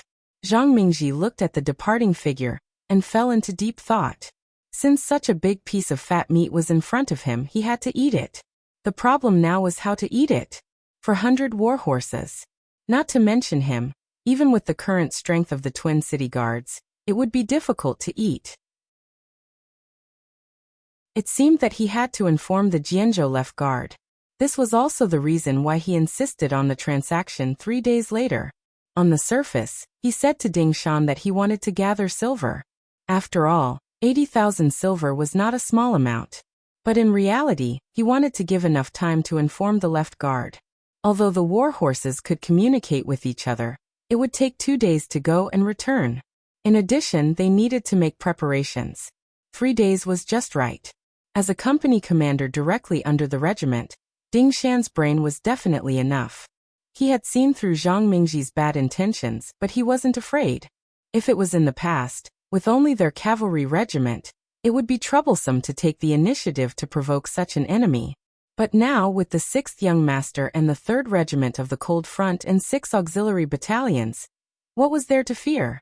In the temporary command tent, Ding Shan gave a detailed account of his meeting with Zhang Mingji. In the end, he also mentioned his suspicions. Then he tightly shut his mouth. In this tent, no one, from the 6th Young Master to the 3 regimental commanders and the battalion commanders, had the right to speak as a company commander. Very good. This time, Company Commander Ding has done a meritorious service.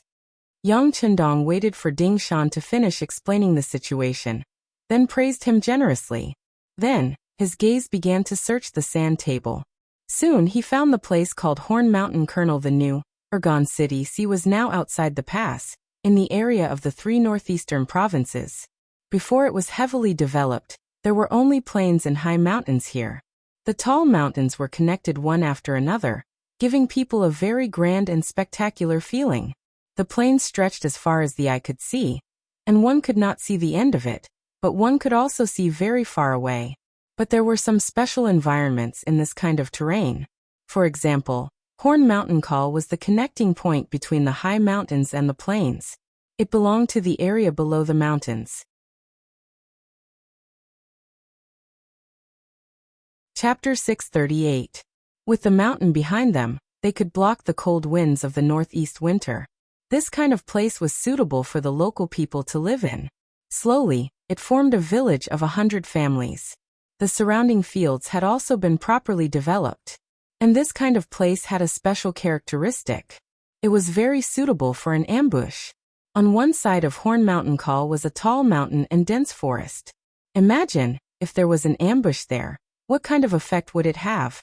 If they charged down from above, they would gain the upper hand. There was also a village at the foot of the mountain. They only needed to block the entrance to the kernel. Then wouldn't the people who came here be caught? Since Zhang Mingji had chosen this place for the transaction, he must have a plan. Perhaps he had already arranged spies in this Horn Mountain Call village. In other words, the other side had the upper hand. If Ding Shan dared to play any tricks, he would not be able to escape his eyes. How many enemies does the Twin City Guard have? How many troops will they send? After some consideration, Yang Chendong asked Wind Chaser, the leader of the cavalry regiment, who was standing at the side. Zhui Feng thought carefully and quickly gave a general answer, replying to 6th young master. The Twin City Guard only has a single 1,000 households stationed there. There are only 1,000 or so people stationed there. Since they want to swallow this warhorse, they can't let anyone know about it. They won't send too many people either.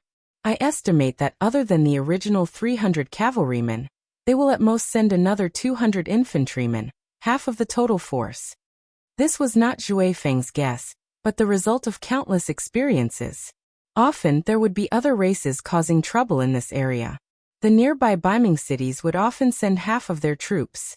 After all, there were large amounts of people and things that belonged to them in the city.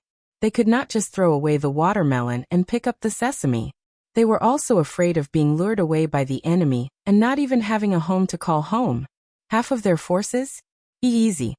Yang Chendong naturally showed a confident smile after hearing this. A plan was slowly taking shape in his mind. About a quarter of an hour later, he looked at the sand table again and began to arrange the combat tasks.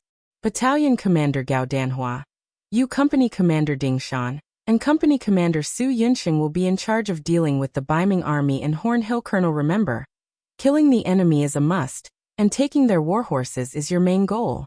Of course, you cannot let a single person go and leak the news. Battalion Commander Deng Yu, Battalion Commander Ma Xiangshan, your 2 cavalry battalions will be in charge of dealing with the enemies of the Maolian guards who may come to help. If there are no accidents, they will definitely send 300 cavalrymen, so you must keep their warhorses. The rest of the people will be with this young master to ambush the main force of the Jianzhou left guard in the Stone Mountain area.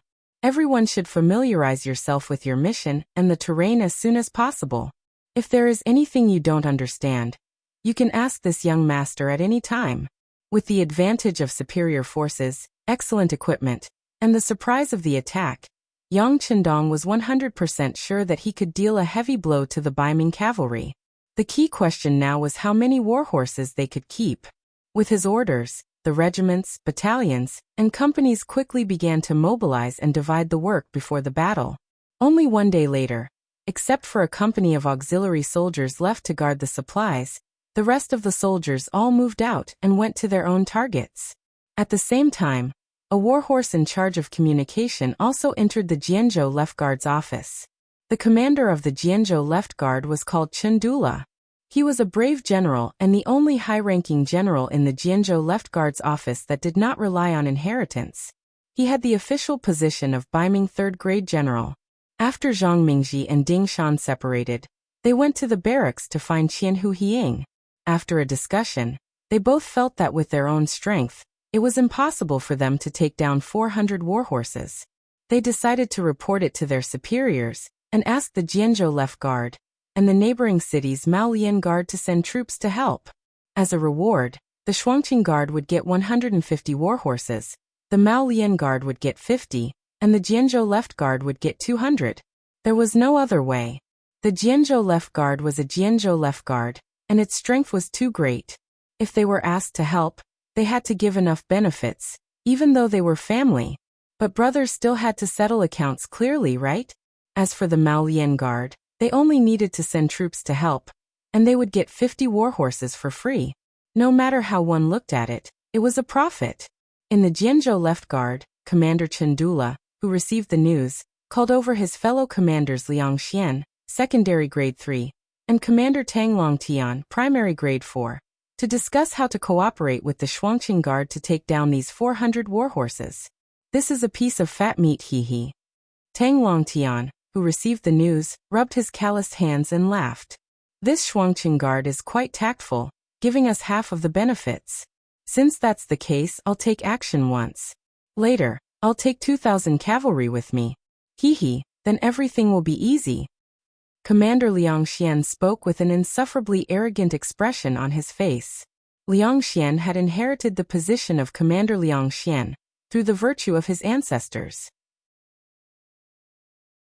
In reality, the Liang family was considered a wealthy and powerful family in Baiming, so ordinary people naturally wouldn't enter his eyes. This gave him a natural arrogance.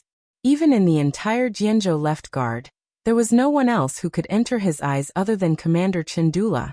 Under his arrogance and the powerful Liang family background, no one could stop him from doing whatever he wanted. Even if it was Chen Dula, who was half a rank higher, but because of the Tang family's background, as long as Liang Xian didn't go overboard, he would turn a blind eye. To be able to get 200 warhorses in one action was definitely not a small merit. Needless to say, Liang Xian wanted this merit and wanted to take action. What else could Chen Dula say? He also didn't think that there was any power nearby that could stop his 2,000 cavalry. Oh. There was a unit under the banner of the 5-star army that could be considered to have some power. They had more than 1,000 people, but the two sides had never directly dealt with each other. The other side also seemed to be very friendly towards Baiming, so there was no need to consider their threat. Besides, how could 1,000 cavalry be a match for his 2,000 elite cavalry? Since there was no danger, he would just let Liang Xian do what he wanted. Since Chen Dola didn't care anymore, Liang Xian naturally became the one who made the decision. He called over Hu Ji, a minor 5th-rank official, and had him gather 2,000 cavalrymen. The next morning, they would follow him to carry out the military mission. The matter was settled like this. From the beginning to the end, no one asked about the origin of the 400 warhorses. It had to be said that they were indeed very careless. Perhaps it was because the Baiming army had been ruling here for many years, and they were used to the feeling of having everything under control. The cavalry of the Jianzhou Left Guard decided to set off on the morning of the 3rd day, because the time of the transaction was set at noon. As long as they were fast enough, they would naturally be able to make it. However, Yang Qindong set the time of departure on the morning of the day before, which gave them an extra day to prepare. Based on this point, the Baiming army had no reason to be undefeated. Many people said that opportunities were prepared for those who were prepared. Not only were you weak, but you also didn't have enough preparation and time to prepare. How could you say that you were undefeated? Horn Mountain Call, on the morning of the 3rd day, suddenly became lively. The small area, which originally only had 100 households, suddenly had 300 Baiming cavalry, and the atmosphere became somewhat tense. The 300 cavalry were personally led by Vice Qianhu Zhang Mingji. He had no intention of hiding it. After all, the transaction this time was 400 warhorses. If they didn't bring enough people, how could they bring these warhorses back? He believed that even Ding Shan wouldn't be able to say anything after seeing this formation. Of course, on the surface, there were only 300 cavalry, but in the dark, On the back mountain of Horn Mountain Call, there were 200 infantry lying in ambush. If it weren't for the safety of the twin city guards, perhaps even Qianhu Hiying would personally make a trip. 300 cavalrymen and 200 infantrymen in the dark.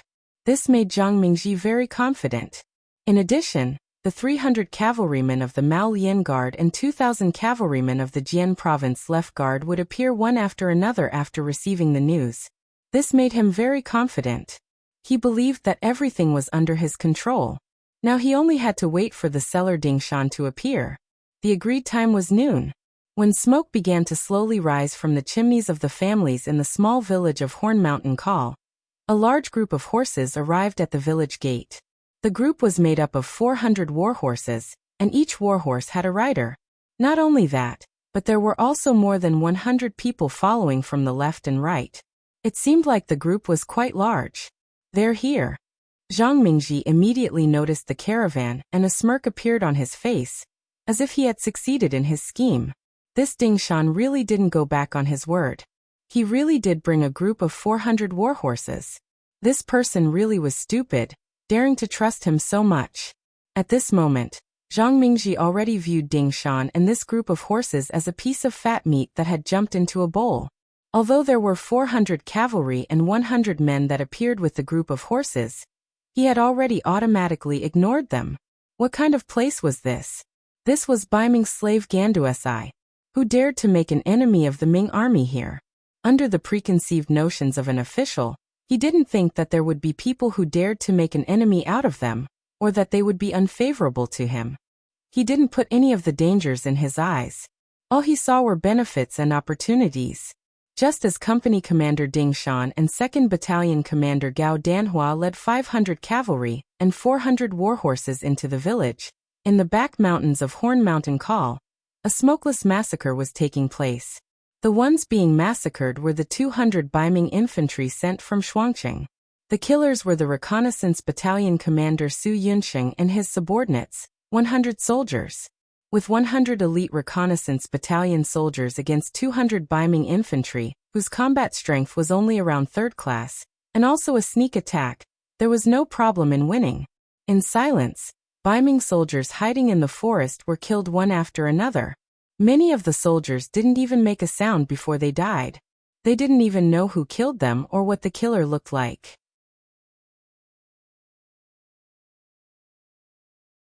Chapter 639. One of the main training for scouts was to take care of their enemies both in the open and in the dark.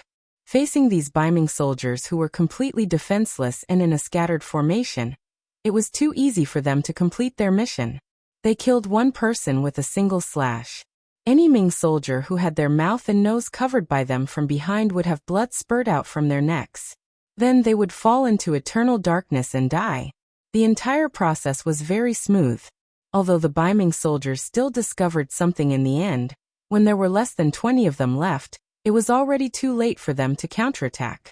When the scouts pounced on them one by one like fierce tigers, everything was over.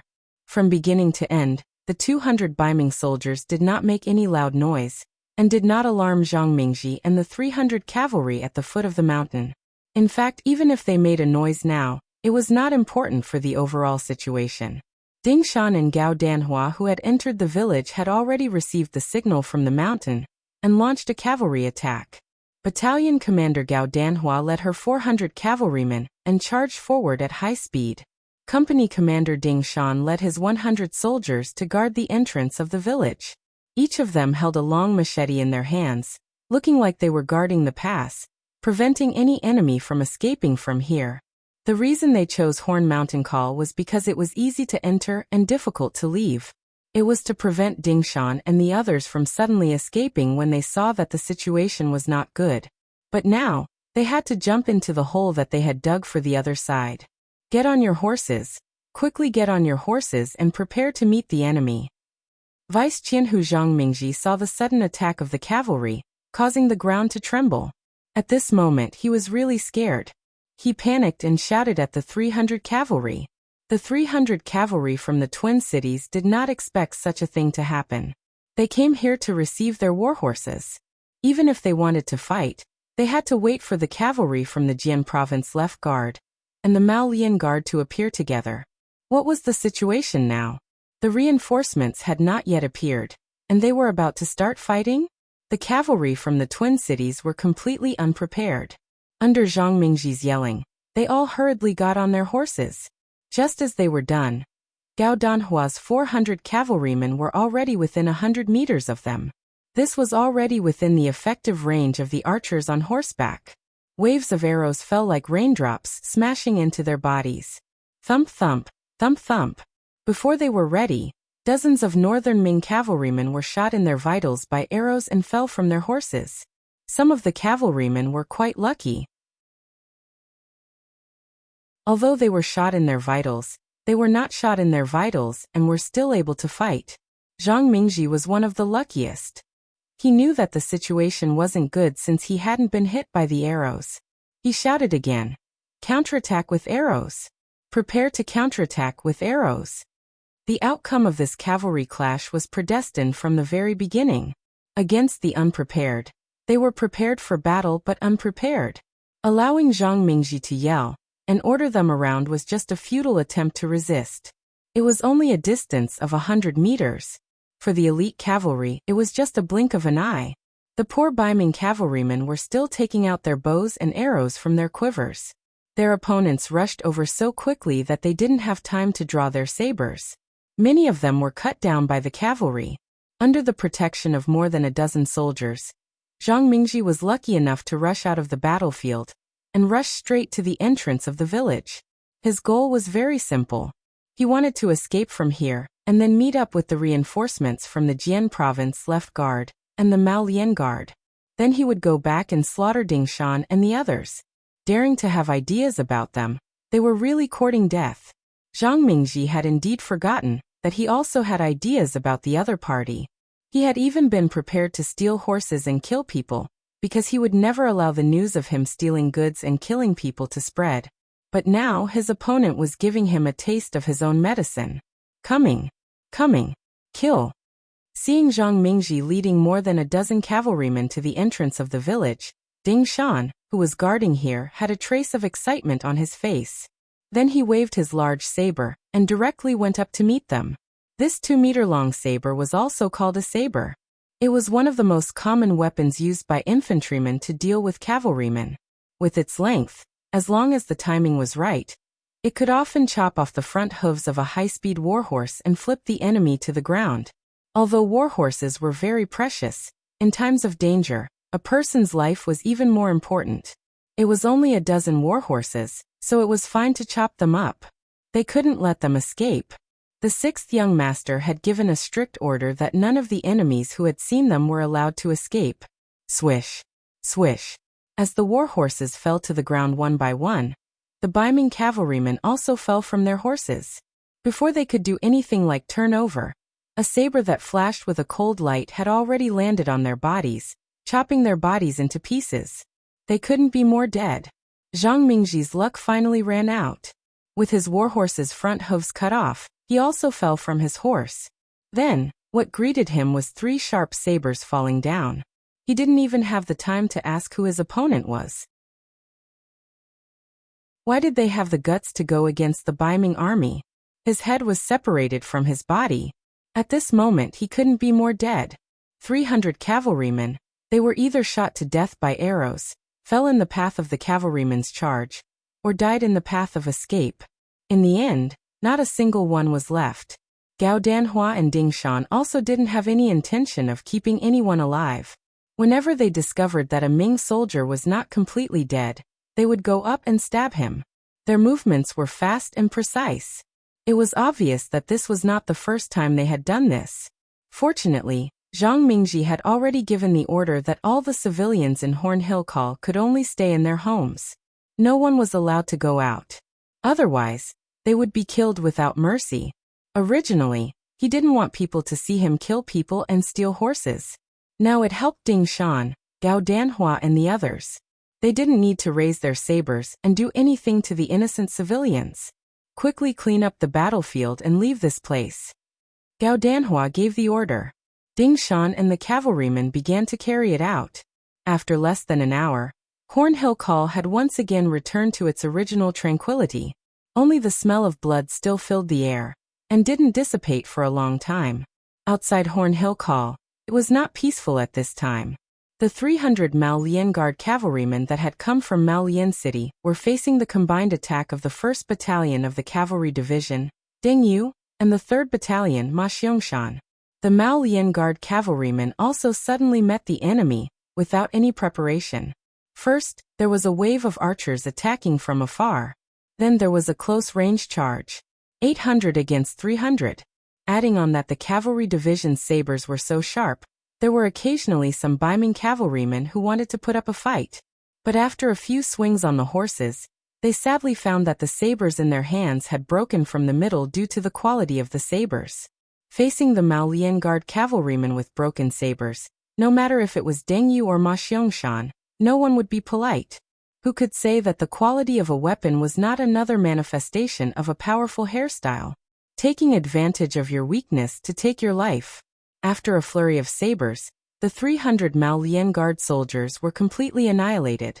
The cavalry division only lost one person, and more than 10 people to take down 300 warhorses. Time went back 4 hours. In the 3 battles, the first to act was the main force of the mercenaries led by Yang Chendong. Their opponent was the left guard cavalry of Jian province. This time, there were 2,000 of them. From afar, they looked like a long dragon. Once they appeared, they would cause waves of tremors, giving people the feeling that they were a mighty army with thousands of men and horses. Because they were the furthest from Hornhill Call, the Jian province left guard cavalrymen were the first to set off. When the sky had just brightened, they set off from the city. By the time they reached the Stone Mountain area, it was already around 9 in the morning.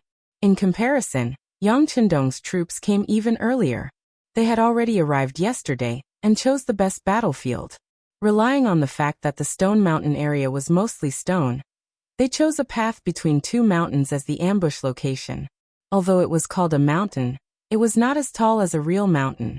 It was only about 20 meters high and was completely bare, showing the nature of a stone mountain.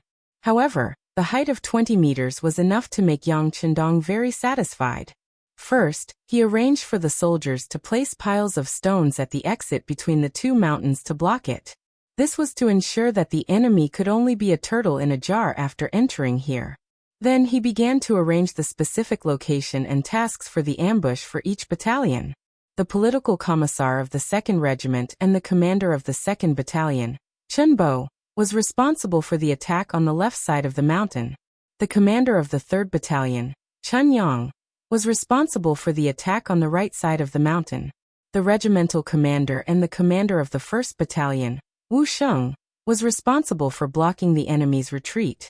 At the same time, each battalion brought 2 auxiliary battalions to ensure that the task could be completed smoothly. In this battle, besides Yang Chendong himself riding the white dragon horse, there was no other horse accompanying him. However, when facing an enemy of 2,000 cavalrymen, he was still full of confidence. This was an ambush. His troops were nearly twice the number of the enemy, and they were equipped with advanced flintlocks. There was no possibility of failure. Now he just had to wait for the enemy to appear on time. Liang Xian, the commander of the Jian province left guard, also had the same idea as Yang Chendong. Personally leading 2,000 cavalrymen, this force was equivalent to walking sideways in the vicinity. It was fortunate that they did not cause trouble for others, who would dare to have any ideas about him. Moreover, with the combat power and speed of 2,000 cavalrymen, even if they encountered the enemy, they could completely rampage. There was no need to consider or worry about anything.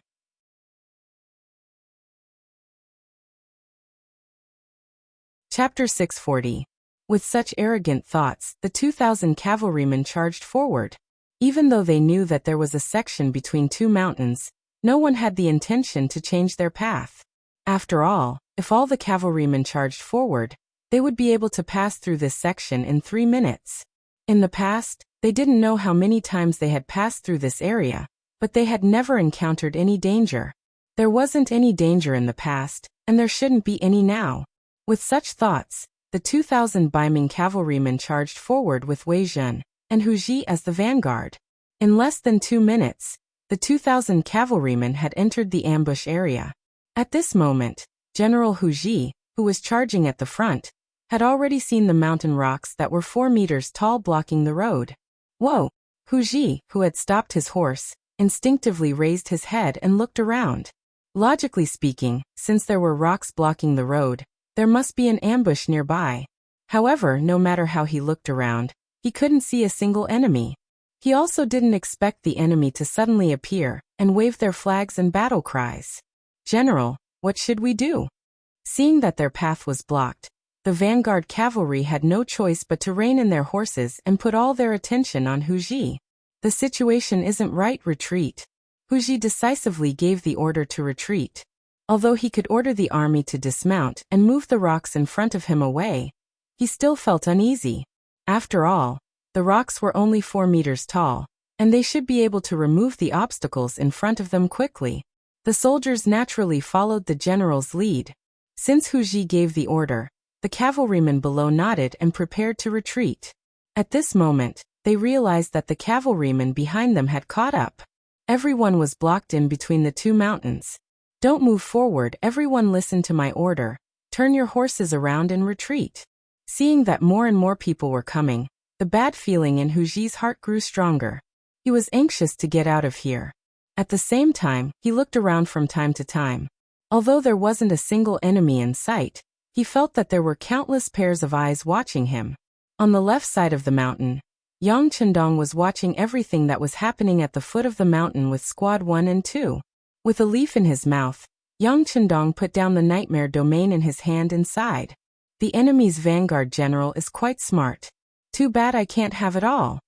After sighing, Yang Chendong shook his head and threw the thought to the back of his mind. In the entire Great Ming Dynasty, there were naturally many capable people. Moreover, there were also countless people who were good at fighting. He couldn't possibly pull everyone into his camp just because he saw them. Besides, he already had a lot of elites in his hands.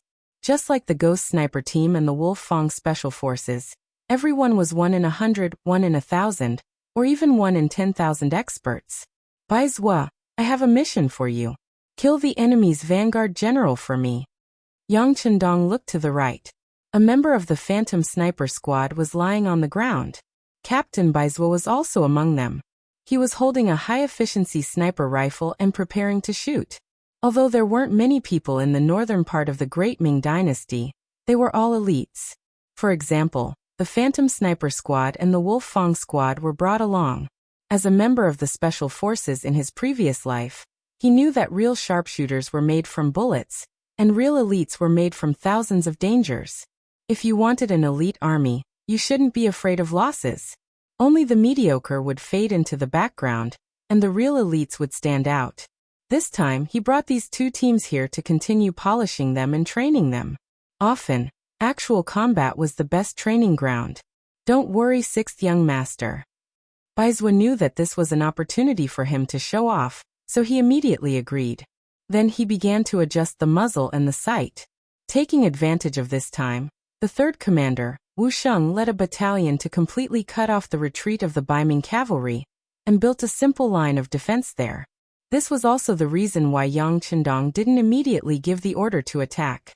He didn't completely block the enemy here. If he launched a sudden attack, the enemy might escape. Since they were already here, Yang Chendong had already reserved these 2,000 warhorses in his heart. If any of them escaped, it would be a flaw, and he wouldn't allow it to happen. Bai Zhua first measured the current wind speed, then he adjusted his breathing. At this time he was completely immersed in the wind. In his eyes, there was only one thing, and that was the target that was about to be killed. The stone mountain was no more than 20 meters high, and the muzzle of the gun was placed between two rocks. It was well hidden, and the distance between the two mountains was no more than 200 meters. For a sniper rifle that could shoot at a distance of 1,500 meters, or even further, this was not a problem at all. Everything was ready. Bai Zhua's right index finger was already placed on the hook of the rifle. Then he moved it bit by bit. Bang! The gunshot was fired. From the time Yang Chendong gave the order to Bai Zhua locking onto the target, It only took 6 to 7 seconds. In terms of speed, Baizhuo was already an excellent sniper. Of course, if he could be faster, he would be an ace sniper. The gunshot sounded, followed by the sound of a head exploding in the middle of the two mountains. Wu Ji was dead.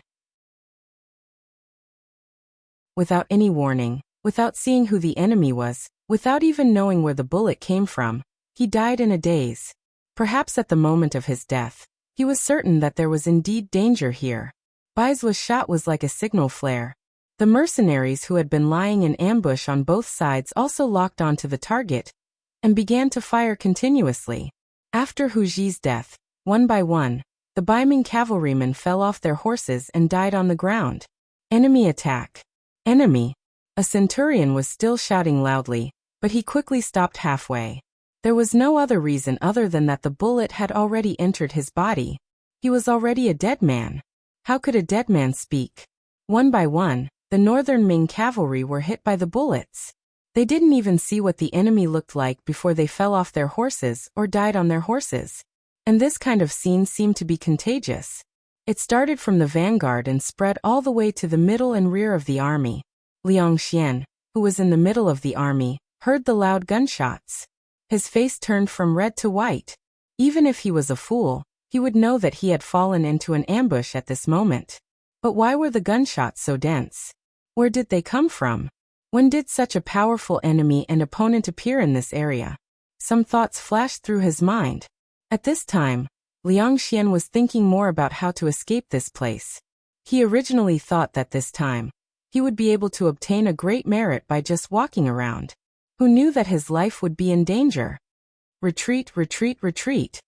Seeing the soldiers in front and beside him being targeted and shot without any resistance, Liang Xian's heart was in a mess.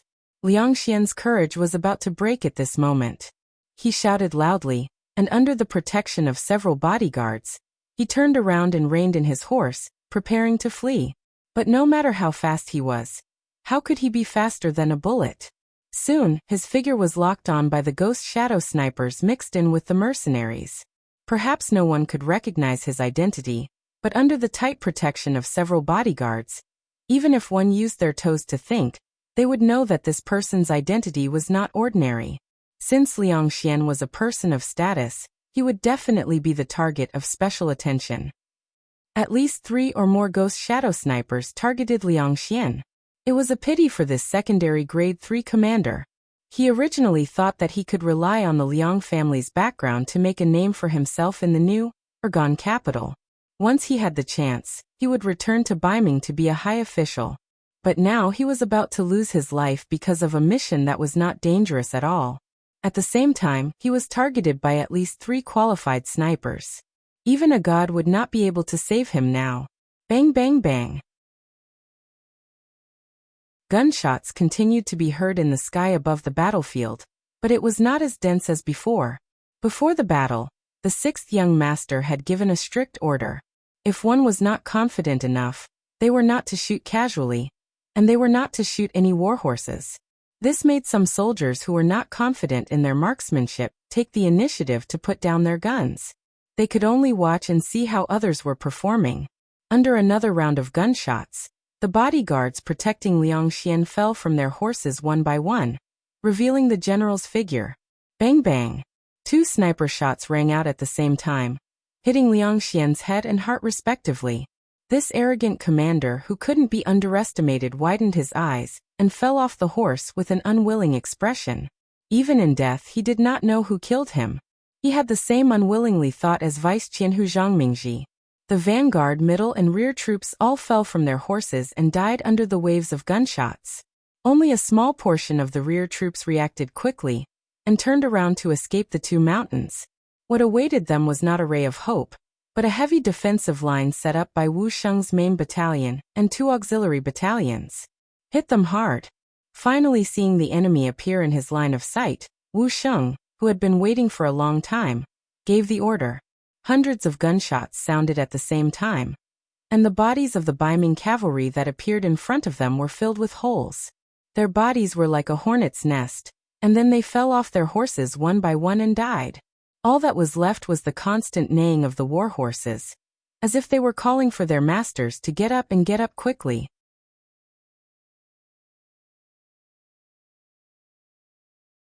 Chapter 641. A total of 2,000 northern Ming cavalrymen were surrounded by 4,000 elite mercenaries. From the beginning to the end of the battle, all of them were killed in less than 2 hours. Only a few dozen cavalrymen were seriously injured and fell to the ground. When the mercenaries cleaned up the battlefield, they were killed without a doubt. Sixth young master, out of the 2,000 horses, only 24 were grazed by bullets. The rest are unharmed. Our army has no casualties.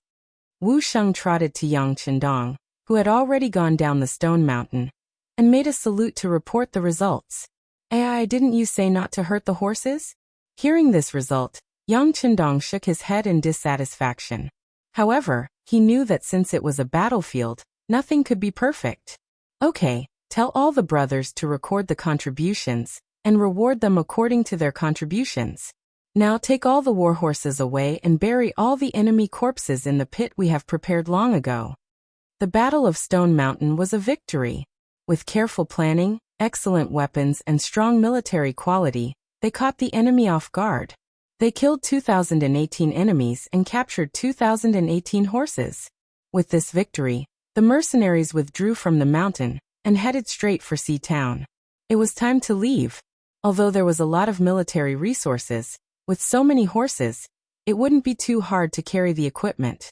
Yang Qindong, who was the first to act and the first to returned to Sea Town. After putting all the resources on the horses, he left Sea Town and went through the defense line between Twin Cities and Malian City. He headed straight for his new destination, Narcissus Town, which was one of the main habitats of the Swanee tribe. During the 5 dynasties, the Khitan people called the Blackwater Swanee the Jurchens. From then on, the name Jurchens replaced the Swanee. In the Liao dynasty, they changed the name to Straight Women. Whether it was Jurchens or Straight Women, the Swanee tribe was the predecessor of the Jurchens. Yang Qindong chose this location not only because he heard from Zhui Feng that there were a lot of war horses here, but also because he remembered that the last feudal dynasty of the Great Ming Dynasty was destroyed by them. He came here in advance to deal a blow to them. The Windchaser Cavalry Regiment had long understood the 6th Young Master's battle plan. After taking down the war horses of the Twin Cities Malian City, they also brought their troops here. When they met up with the main force, they found out that they had actually taken down a total of 2,018 war horses. Although more than 20 of them had suffered some damage, they only needed to rest for a while to recover. This was 100 times more effective than the 550 war horses they had obtained and losing 50 of them. This result made the Windchaser cavalry soldiers stop looking down on them. They were all wondering what kind of methods this main force had to complete the mission so beautifully. Just like Windchaser's cavalry, they also had the ability to attack Bai Ming's 2,000 war horses. They could even guarantee that they would be the final victor by relying on their more powerful methods. However, the effect was definitely not that good. Even the Windchaser cavalry regiment was beaten half to death. Looking at the main force of the mercenaries, there was not a single casualty. This result was really hard to understand. Yang Qindong did not have the intention to explain it to them, because it would not take long for the facts to be placed in front of them. When the flintlock showed its power, all words would be pale and powerless. Taking advantage of the fact that the Baiming army had not reacted, Yang Qindong had already led the main force out of the Jianzhou left guard sphere of influence. He did not feel any psychological pressure or guilt for killing more than 2,000 Ming soldiers this time. Although the Ming army was also composed of Han people, this army could not be used by him for the time being. It might even become his enemy in the future. Of course, he would not be polite to the enemy. The Han people he wanted were not people who were willing to die for the Ming dynasty. Not to mention, Baiming Shenkuan had tried to assassinate him. If this was the case, he would not be polite when killing people. Yang Qindong did not hesitate to kill people. At this time, the Jianzhou Northern Guard, the Lianmao Guard, and the Shuangqing Guards had already become a pot of porridge. It was already night time, but there was no news at all. When the Twin Cities Guard's 1,000 households chief Hiying sent people to Horn Mountain Call, from the mouths of the ignorant commoners, They only learned of the existence of a great battle.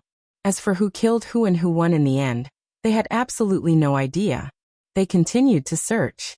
The 3 cities sent the most outstanding coroner. It took them a full 3 days to find the huge pit with the bodies of 2,018 people buried in the Stone Mountain area. Only then did the commander of the Jianzhou left guard, Chen Dula, know that it was a force that destroyed all their cavalry. However, all information about this enemy seemed to have been cut off, and they could not find anything. Chen Dula had no choice but to report this to Song Quan, the commander of the newer cadre city. It was inevitable that he would be scolded and reprimanded. However, they still did not know who the enemy was. At this time, Yang Chendong had already brought the mercenary army to the west of Narcissus town, 20 li away. Su Yunsheng and the scouts sent by Commander Dingshan had already gotten a general idea of the town's situation. From the information the scouts sent back, Narcissus town was a large town with a resident population of around 50,000 people. Most of them were Nuzan people, and there were also Mongols, Han people, Jalimi, Ki Kou, Dor and other races. This place was a hodgepodge. Because the closest Ming army near Narcissus town was 300 li away, this place was like an otherworldly paradise. It was a place that belonged to the newer Gandusi, and was not under the control of the Ming army. In the Ming dynasty's first year of Yongle 1403, Ming dynasty Emperor Zhu Di sent people to Heilongjiang and Wasili rivers to recruit the Nuzan people. In the 14th year of Zhengtong 1449, the Mongol imperial tutor Yeshen of Wara attacked the Ming dynasty. He defeated the Ming dynasty army at Tumu Castle and almost captured Mingyingzong. Some Jianzhou and Haishi guards took the chance to attack Liaodong to cooperate with Yeshen's military operations. However, there were also quite a number of Nuzan guards who were attacked by Yi Shiwen. Many of the hereditary leaders of the Nuzan guards were robbed by Yi Shiwen and lost their hereditary credentials. Later on, they could only pay tribute in the name of the imperial secretariat. However, the rewards they received were much less than before. However, after the Ming dynasty split into north and south, the Nuzan people here started to get restless.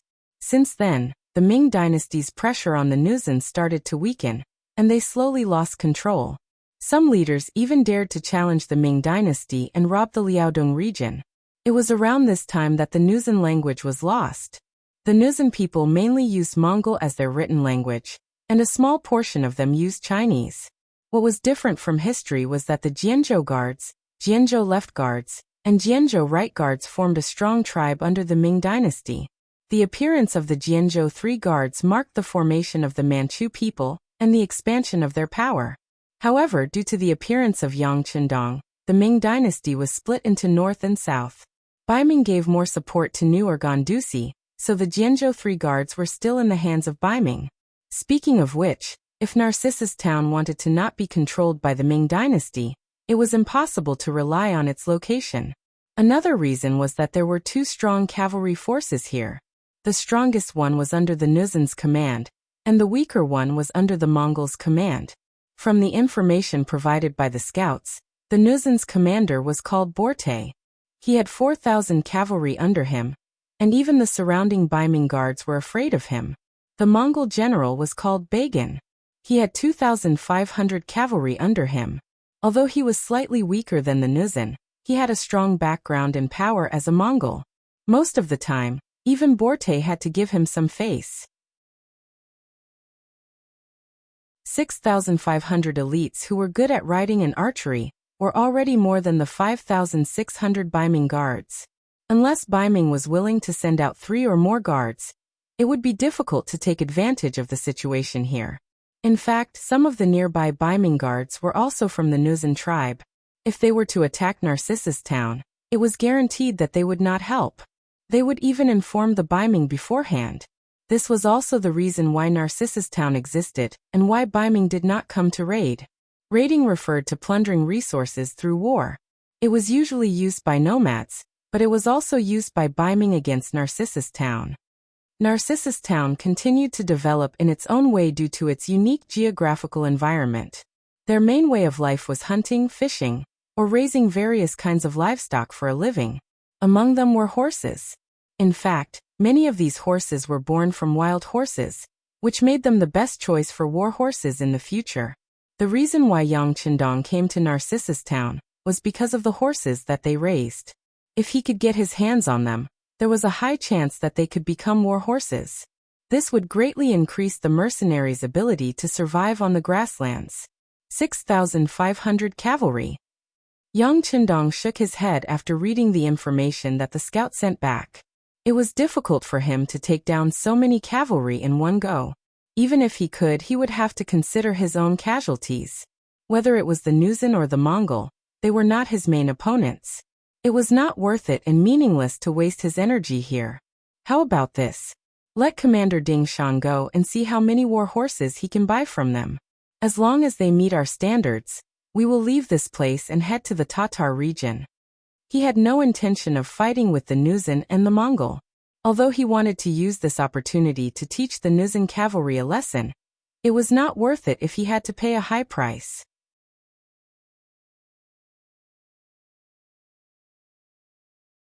Chapter 642.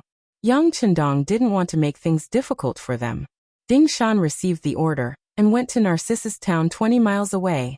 He reported his name and said he wanted to meet the general of the Nuzan division, Borte. He didn't mention Yang Qindong and the mercenaries' names because this place was ill-informed and didn't know what they were talking about.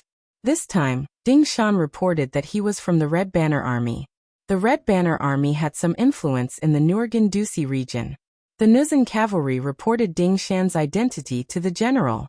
Borte was currently in a large house with two of his generals. They were discussing how to deal with the Mongol general, Bagan. During this period of time, Bagan had started to recruit soldiers again. He had actually attracted the attention of most of the young men in the town by offering them 5 taels of silver and 20 kilograms of meat for a month's service. It was said that many people had already signed up. Once Bagan's influence expanded, he would become a threat to Borte. This was something he didn't want to see. Moreover, Bagan had already broken the rules. According to the agreement, no matter who it was, they could recruit, but the standard of treatment was the same.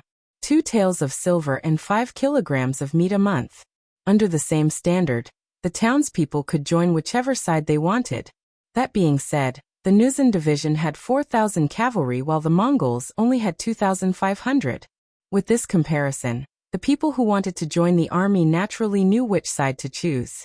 Choosing the strong over the weak, this was the mentality of most people. In this way, the so-called fairness did not exist.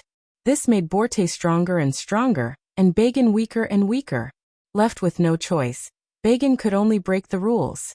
He was willing to pay more just to attract more people to join his cavalry.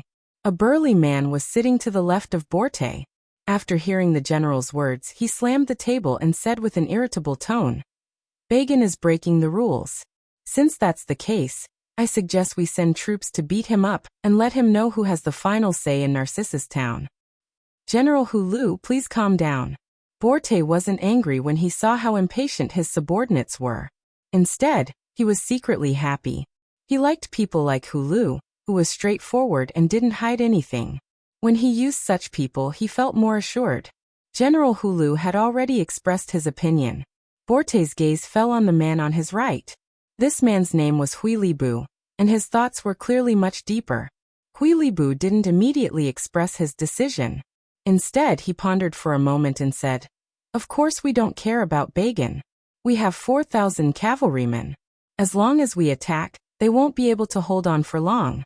They will be defeated in the end. But don't forget, behind them is the powerful Mongol Empire.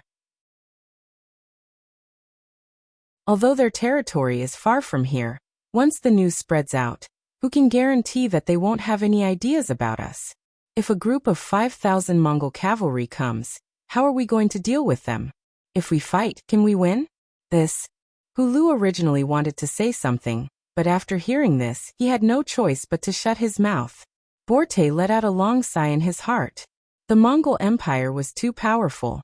They were so powerful that he had to think carefully before doing anything to Bagan. If the terrifying consequences were to come, he wouldn't be able to bear it. In his heart, he wanted to use Narcissus Town to develop and strengthen himself, and not attract other people to attack him. In order to achieve this goal, he didn't even forcefully recruit soldiers in the town, because he knew that there would be spies from the Baiming army here. Currently, he only had 4,000 cavalrymen, so the Baiming army wouldn't see him as a threat. However, if he recruited all the men in the town, then his power would instantly increase by several times. This would naturally attract the attention of the Baiming army. When that time comes, if the Baiming army sent an army to surround him, then he wouldn't even be able to survive. Sigh, if that's the case, are we just going to watch Bagan grow stronger and stronger until he becomes a threat to us?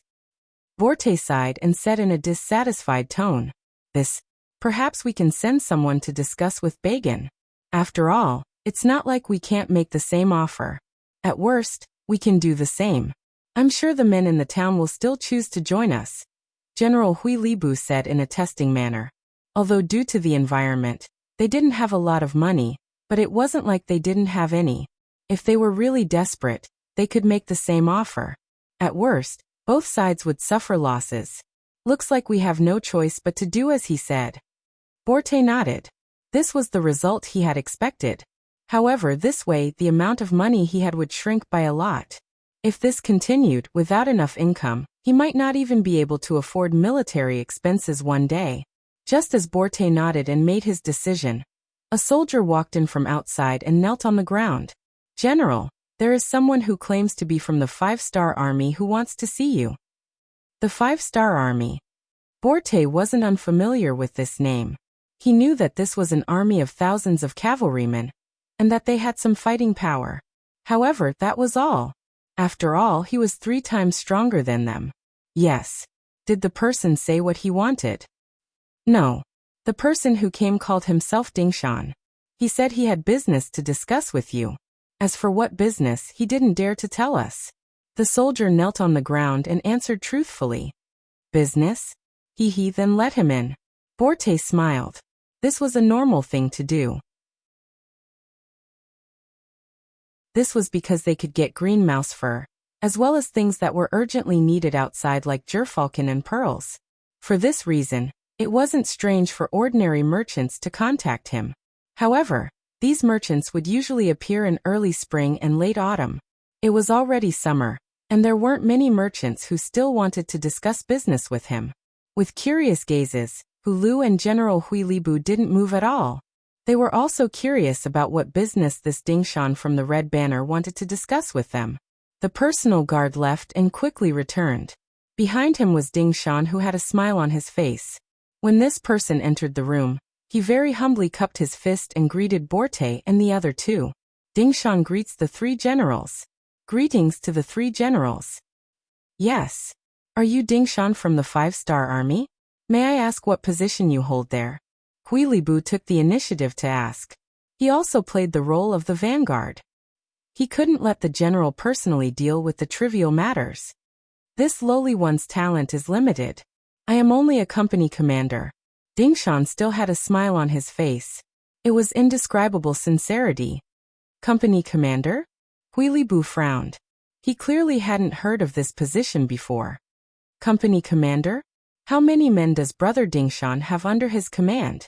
Oh, only 100. Dingshan was still smiling as he spoke. He didn't have the slightest self-deprecation because he could only lead 100 men. 100? Hee. When Borte and the other 2 heard that the other party was only a centurion, they couldn't help but laugh. Wasn't the position of company commander supposed to be a very prestigious one? They didn't think that he was only a centurion. Right. Dingshan must have known that he was embarrassed to say it out loud, because of his position. That's why he purposely said that he was a company commander. In the end, the 3 of them still saw through his identity. Sai, who knew what the 5-Star Army was thinking. They actually only sent a centurion to meet him. Were they looking down on him? Borte and the other 2 seemed to have thought of something. A trace of anger appeared on their faces. When Dingshan saw this, he naturally knew that their hearts had changed. He sighed in his heart. You don't know how powerful the 5-Star Army is. Sending me here is already giving you enough face. Of course, he couldn't say these words. Even if he said it, no one would believe him. Thinking about his mission, he put away his original smile and said as seriously as possible. 3 generals, This time I actually came here to make a deal with you. I think that in front of benefits, my identity shouldn't be important. Yes. Huili couldn't hold back his anger. You said a deal, then tell us the content and amount of the deal. They didn't immediately refuse because they wanted to wait for Dingshan to finish speaking before humiliating him. After all, he was only a centurion. They didn't think that he could take out anything to tempt them. Ignoring the other party's somewhat cold attitude, Dingshan finally opened his mouth. 3 generals, the 5-star army came here to buy war horses.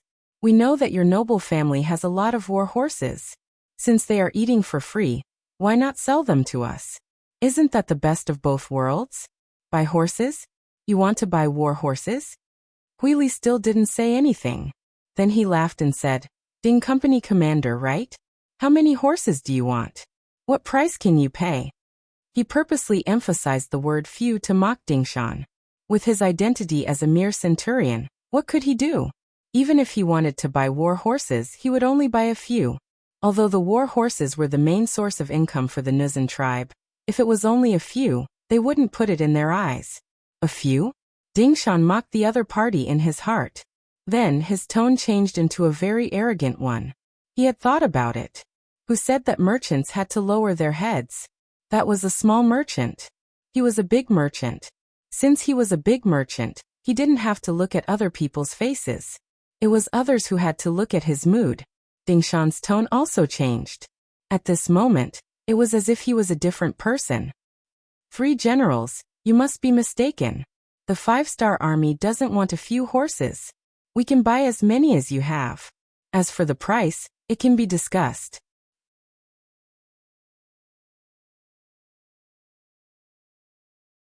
Chapter 643. Originally she didn't care. If it wasn't for the fact that she didn't want to make enemies, she would have already kicked Dingshan out of here. Dingshan was just a small force with only 1,000 soldiers. She wasn't afraid of him. But all of this changed with Dingshan's words. As if he thought he didn't hear it clearly, Borte asked, Wait a minute. What did Company Commander Ding say? Seeing that even Borte was shocked by him, Dingshan's sense of superiority immediately increased.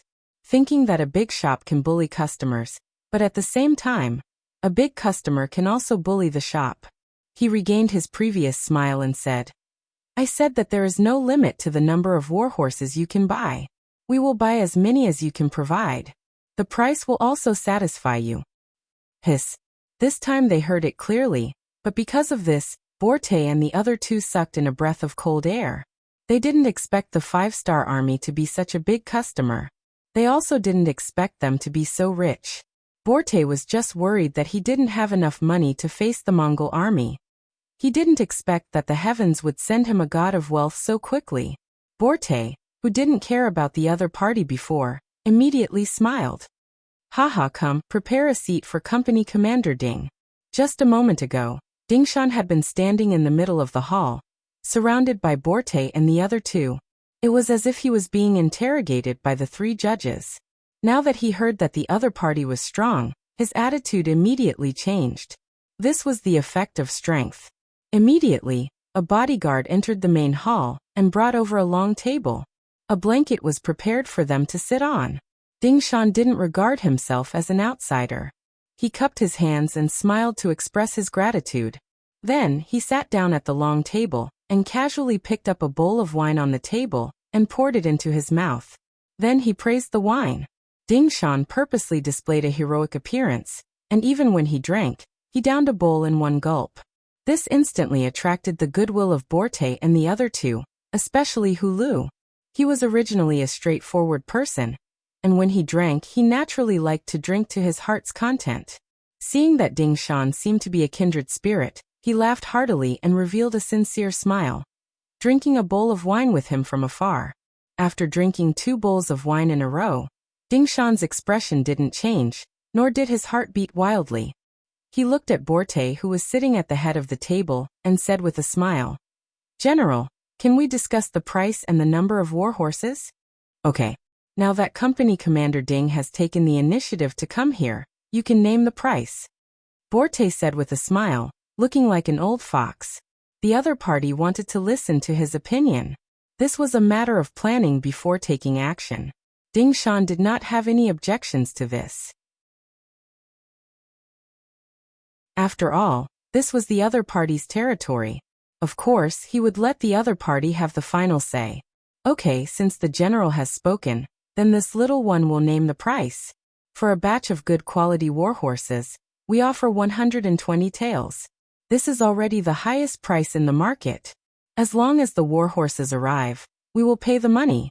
It's only a few 100,000 taels of silver. Our 5-star army doesn't have anything else, but we have a lot of money. Ha ha ha. Ding Shan was very confident. Borte and the other two also believed in this point. If the other party didn't prepare enough money, then what right did they have to talk about cooperation? Besides, if they didn't have enough money, then weren't they afraid that they would flip out? One must know that this was the Jurchen's territory. Moreover, their military strength was several times greater than the other parties. No one would take the initiative to provoke such a powerful existence. As for the price of 120 taels of silver for a horse, this was indeed very fair. In the market, ordinary horses were usually sold for around 30 taels of silver. War horses were usually sold for 100 to 120 taels of silver. Very few excellent horses could be sold for a sky-high price of 150 taels of silver. However, that was referring to the price of delivery. This time, the other party had taken the initiative to come to Narcissus town. Therefore, they only needed to hand over the goods to the other party. Just this alone would save them a lot of transportation costs and risks. From this point of view, 120 taels of silver was indeed tempting. However, in this world, who wouldn't want more money? Since this was a business that was delivered to his doorstep, and Ding Shan looked like he was determined to get it, Borte naturally had no reason to let it go easily. Therefore, even though his heart skipped a beat when he heard the price of 120 taels of silver for a warhorse, he did not show it on the surface. He shook his head and said, "The price is too low." Ding Shan had naturally thought deeply before offering 120 taels of silver for a horse. Yes, Zhang Mingji had indeed seen the price of one warhorse at 200 taels of silver. However, the other party had no intention of doing business with him. They were prepared to rob him. The facts proved this point. After finding Zhang Mingji's corpse in Horn Hill Call, they did not find any large amount of money on him or in the group. This time, Ding Shan really wanted to make a deal with him. However, the other party still thought that the price was too low. This was a bit insatiable. Ding Shan argued with reason. "General Borte, we are here to buy from you. You only need to send the warhorses out of Narcissus town, and our deal will be considered complete. This will save you a lot of trouble." I said the price is too low. Borte had no intention of reasoning with Ding Shan. He still held on to his previous idea and repeated it. Ding Shan really wanted to leave in a huff. He could see Borte's greed. However, when he remembered that the 6th young master was waiting for his news outside the town, he had to forcefully suppress the thought of leaving. He then looked at Borte and said, "General, how much do you think is appropriate?" 150 taels of silver for one. We can guarantee the quality of the warhorses. If you don't like any of them, you can return them to us," Borte said proudly, as if the warhorses of the Nuzin were the best. This warhorse was equivalent to an extra 30 taels of silver. In this way, if they bought 4 warhorses, they would lose 1 warhorse. It was a bit of a loss. However, before coming here, the 6th young master had said that as long as the warhorses were of good quality, it did not matter if they had to pay a little more. What the mercenaries lacked now was warhorses. They could not afford to delay important matters because of a little money. Thinking of this, Ding Shan finally gritted his teeth and agreed. "All right, since that is the case, I agree to this price. However, I do not know how many warhorses the general can sell, so that I can go back and prepare the money." Ding Shan actually agreed. He thought that in the face of such an exorbitant demand, the other party would definitely hesitate. Even if he got up and left now, it would be normal for him to come back a few days later. Even if he had to settle it today, he would have raised the price. For example, 130 taels of silver or 140 taels of silver would have been fine. However, the other party did not say anything and just agreed. This was indeed out of Borte and the other two's expectations. However, at the same time, they were overjoyed. If one warhorse could be sold for an extra 30 taels of silver, they would be able to make a lot more money. With this money, wouldn't they be able to compete with the Mongol army on the issue of new recruits? Oh good.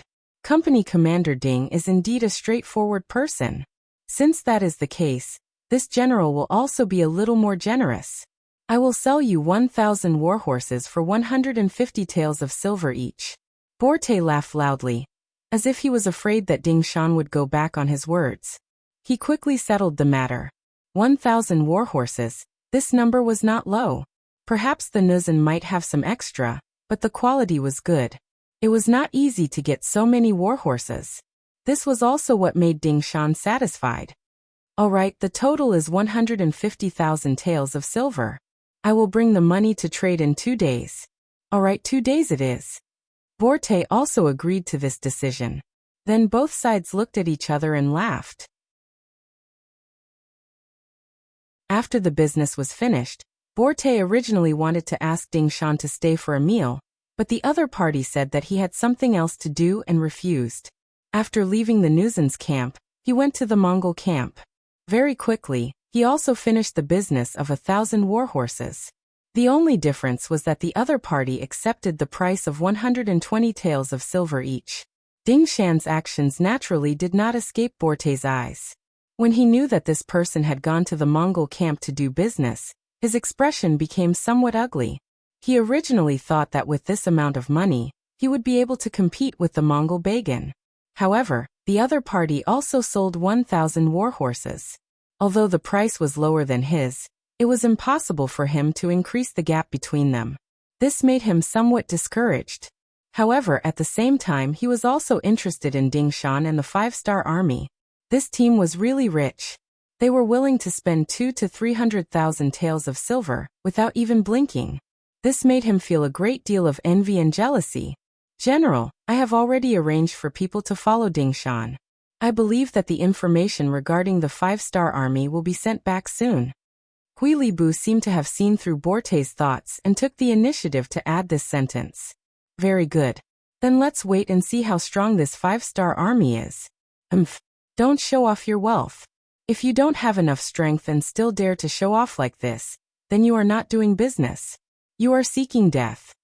At this moment, Borte's ambition had already begun to swell. He was eyeing the large amount of money in the hands of the 5-star army. After Ding Shan finished the business with the Nuzan and the Mongol, he left Narcissus Town and walked towards the mercenary camp 20 li away. He was the commander of a company under the direct command of the regiment. Normally he would be a scout and scout. Naturally, he had already discovered that there was someone following him. However, he did not care. If it was in the past, he would have been more careful. Now that the 6th young master was here, their strength had increased greatly. What was there to be afraid of? Ding Shan quickly rode back to the camp. Behind him, the scout sent by General Hui Libu looked around the mercenary camp. After seeing the general situation, he also left. Not long after, the information regarding the mercenary camp was passed to Borte and Hui Libu.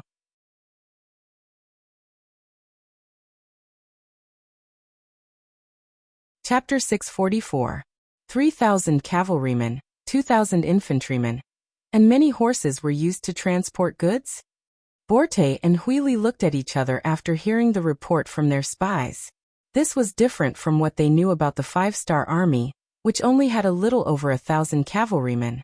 Of course, if they knew that Yang Chendong had originally planned to equip all the soldiers with war horses, it would be best if each soldier had 2.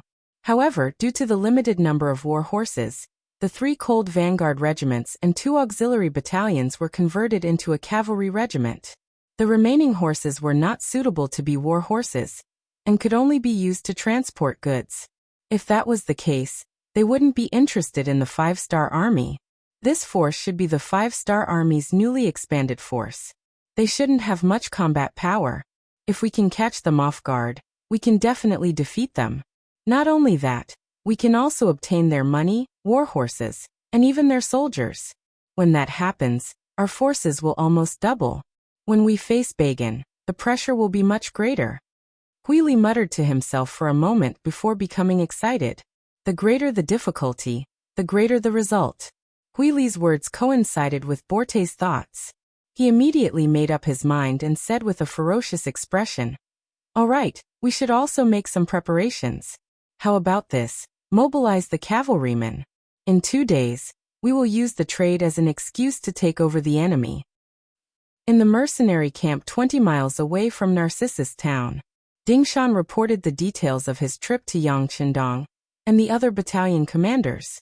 When they heard that Borte had offered 150 silvers for a war horse, many of the officers were enraged. It was obvious that they were angry at Borte's exorbitant demand. He was clearly treating them like fat sheep to be slaughtered. Yang Chendong didn't feel much about it. It was just an extra 30,000 silvers. He really didn't care about it. However, he had seen and remembered Qi Taiying's greed. Once he had the chance, he would definitely repay Qi Taiying for what he had done today. Yang Chendong only wanted to settle this matter first. He didn't want to immediately become enemies with Borte. Borte's strength wasn't weak. Unless they used firearms, they wouldn't be able to take advantage of him. Besides, even if it was just because of 30,000 taels of silver, there was no need to start a war. This excuse was not enough. However, no one expected that an excuse would appear so quickly. Su Yunsheng, the commander of the reconnaissance battalion, appeared in the large tent and delivered the news he had just received from Narcissus town to Yang Chendong and the other officers. 6th Young Master Nuren is making a move. Our people spent a lot of money to get in touch with some of the Nuzan's cavalry. We just got the news from their mouths. In 2 days, they will be moving out in full armor. As for who the target is, the higher-ups didn't say. As soon as Su Yunxing entered the tent, he reported the first-hand information that the scouts had received. Armor was usually only worn during military operations. After all, the heavy armor wasn't very comfortable to wear. The operation would take place 2 days later. It was probably very clear who the target was. No one would believe that the Nuzan would have other military plans 2 days later. Ha ha ha. Yang Chendong couldn't help but laugh when he heard the news. He had indeed come to Narcissus town to buy a horse. This place was quite far from Baiming's garrison. Not only would there be fewer restrictions on buying a horse here, it wouldn't attract too much attention either. At the same time, he also wanted to see the Nuzan's strength. However, he really didn't want to start a war here. It wasn't worth it. However, if others took the initiative to provoke him, then the situation would be completely different. Were mercenaries afraid of trouble? Obviously they weren't. As long as they were angered, no matter how strong the opponent was or what they looked like, there was only one word: fight. Now Yang Chendong had the elite Cold Vanguard 3rd Regiment in his hands. Reality proved that although the Wind Chaser Cavalry Regiment wasn't the strongest, and wasn't at the level of a first-class regiment, it was still possible for them to become a first-class regiment. If the Nuzan still dared to target him with such a strong army, it could only mean one thing. The other party's appetite was too big and too greedy. It was no wonder that in history, they had the idea of targeting the great Ming Dynasty more than 100 years later. This was their nature and it wouldn't be easy to change. It was a pity that they had provoked mercenaries this time. Yang Chendong wasn't going to be polite to them. With the number of cavalry he had, he might have to pay a high price to attack the other party. However, if he had to defend himself, it would be much easier. When Yang Chendong laughed, Tiger's Mane and Beta Persei, who knew him better, also laughed. This was the 6th Young Master's signature move. This kind of laughter showed that the 6th Young Master was angry. The consequence of being angry was definitely going to be a big battle. Both of them loved to fight, so they were naturally happy. Come everyone, don't leave. Let's discuss the military battle plan in 2 days. Yang Chendong took the initiative to walk to the sand table and looked at his position. The Nuzan suddenly made a move. As one of their opponents, she naturally couldn't escape the eyes of the Mongol army. Both sides relied on Narcissus town. The Nuzan and the Mongol army had long been in each other's shoes. It was very difficult for either side to do something behind the other's back.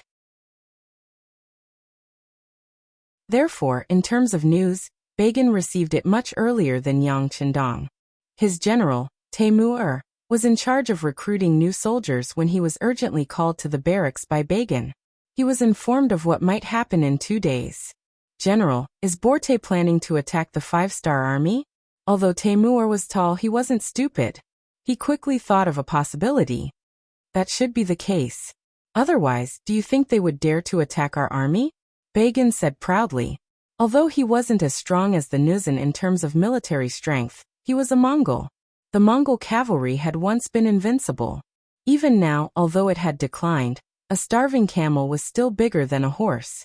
It wasn't something that just anyone could provoke. The Baiming army might have the guts, but the Nuzan soldiers led by Borte definitely wouldn't. Since they couldn't attack them, they could only attack the 5-star army that had just arrived. When Ding Shan appeared here today, he looked like a child of wealth.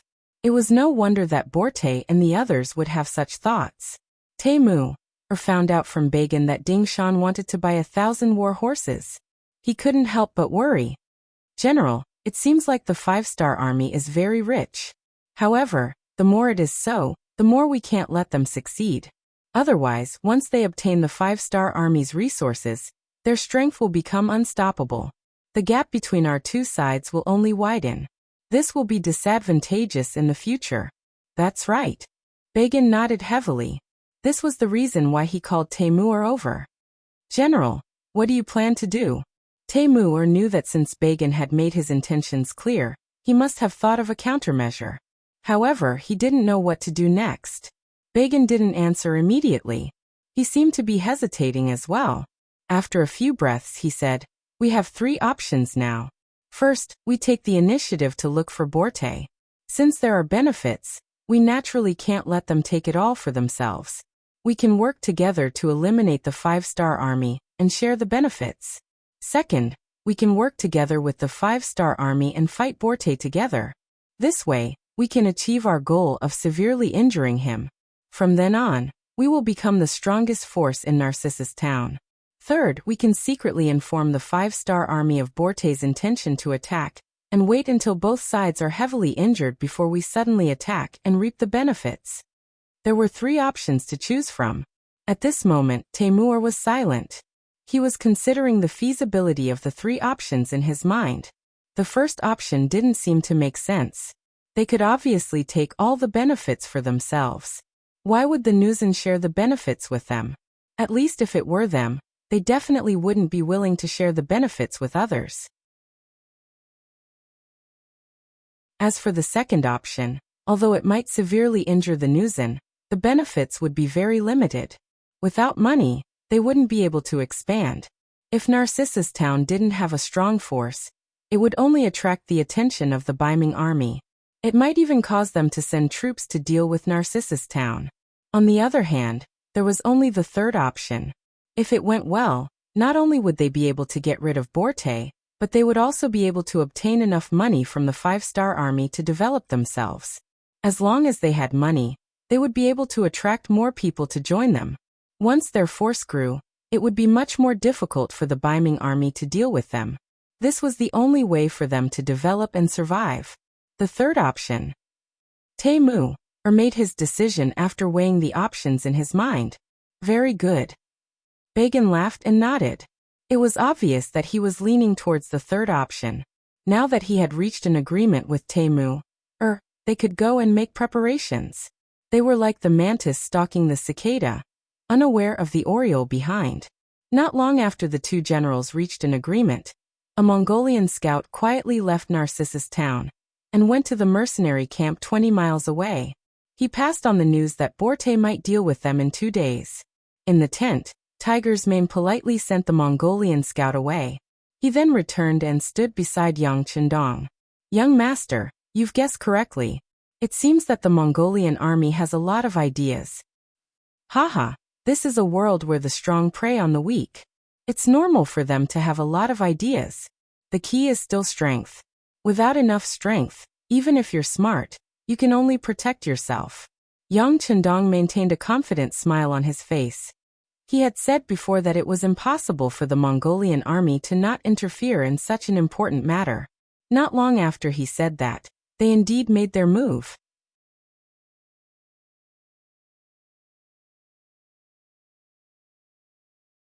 Chapter 645. Humph. If you want to take advantage of us, then you should be prepared to be swallowed by us. Yang Chendong's eyes flashed with wisdom. If the Mongol army did not have any intentions of attacking them, he would not spend so much effort to deal with them. However, since they had such thoughts, he could only give them a taste of their own medicine. What Mongol background? This might be able to scare the Nuzin, but it was not enough to enter Yang Chendong's eyes at all. If they made him unhappy, he could also deal a heavy blow to the Mongol army. As long as General Bagan wanted to deal with him, the mercenaries would not hold back in the slightest. In this regard, Yang Chendong had already made preparations. 2 days was more than enough for him to complete his plan. The Nuzin cavalry was actively making preparations. It was not that Borte did not think that the 5-star army would resist, but in his opinion, the Nuzin cavalry was the strongest cavalry in the world. If they really fought, even the Mongol cavalry would not be their match. There was no way they would lose this battle. If they succeeded in their surprise attack, the battle would be over in less than 2 hours. On the other hand, the problem was Bagan's 2,500 cavalry. If this person interfered, it would be troublesome. As a precaution, Borte purposely left General Huilibu behind and gave him 1,000 cavalrymen to keep an eye on Bagan. Once Bagan made a move, he was to restrain him. Although they didn't have the advantage in numbers, they didn't intend to severely injure Bagan. As long as they could keep Bagan in the vicinity of the town, they could wait until the 5-star army was completely annihilated. Bagan would then tactfully become obedient. As a result, they only sent 3,000 cavalry to fight the mercenaries. Hulu was the vanguard, while Borte led the middle. Regarding this, Yang Chendong was not very clear. After all, the scouts he sent out only knew that the Nuzin cavalry had a mission. As for what the mission was, they would not know until the morning of the day after tomorrow. But whether it was 3,000 or 4,000 enemies, Yang Chendong wasn't afraid. It was just a defensive battle. Even if Borte and Bagan joined hands, he wouldn't be afraid. Time passed bit by bit. On the surface, the 5-star army did not make any movements during the day and seemed to be waiting for the transaction 2 days later. However, as soon as night fell, the army began to get busy. Ding Shan's direct cavalry regiment was also responsible for the role of sentry posts. They would chase away the Nuzin cavalry who were responsible for scouting until the sun came up, and they would only let them in again after daybreak. This practice did not arouse the suspicion of others. After all, everyone was afraid of being attacked at night. For the sake of safety, the vigilance at night was stricter than during the day. This was understandable. Therefore, this matter was only reported to Borte symbolically. Nobody paid any attention to it. They were completely unaware that a large number of mines had been quietly buried in the front of the mercenary camp. A portion of these mines had been modified by Crimson City's ordnance stones in the later stages. They were called passive detonation mines, or passive mines. These mines weren't very powerful, but they could be used to deal with cavalry. They played a role in disrupting the morale of the troops. The biggest difference between passive mines and active mines was that the latter would explode when stepped on, while the former required a long rope to detonate. This could greatly ensure that the mines wouldn't hurt their own people. This was the new technology of the time. For example, the Great Ming Dynasty had already had mines. They buried a type of gun underground. When stepped on, it would detonate.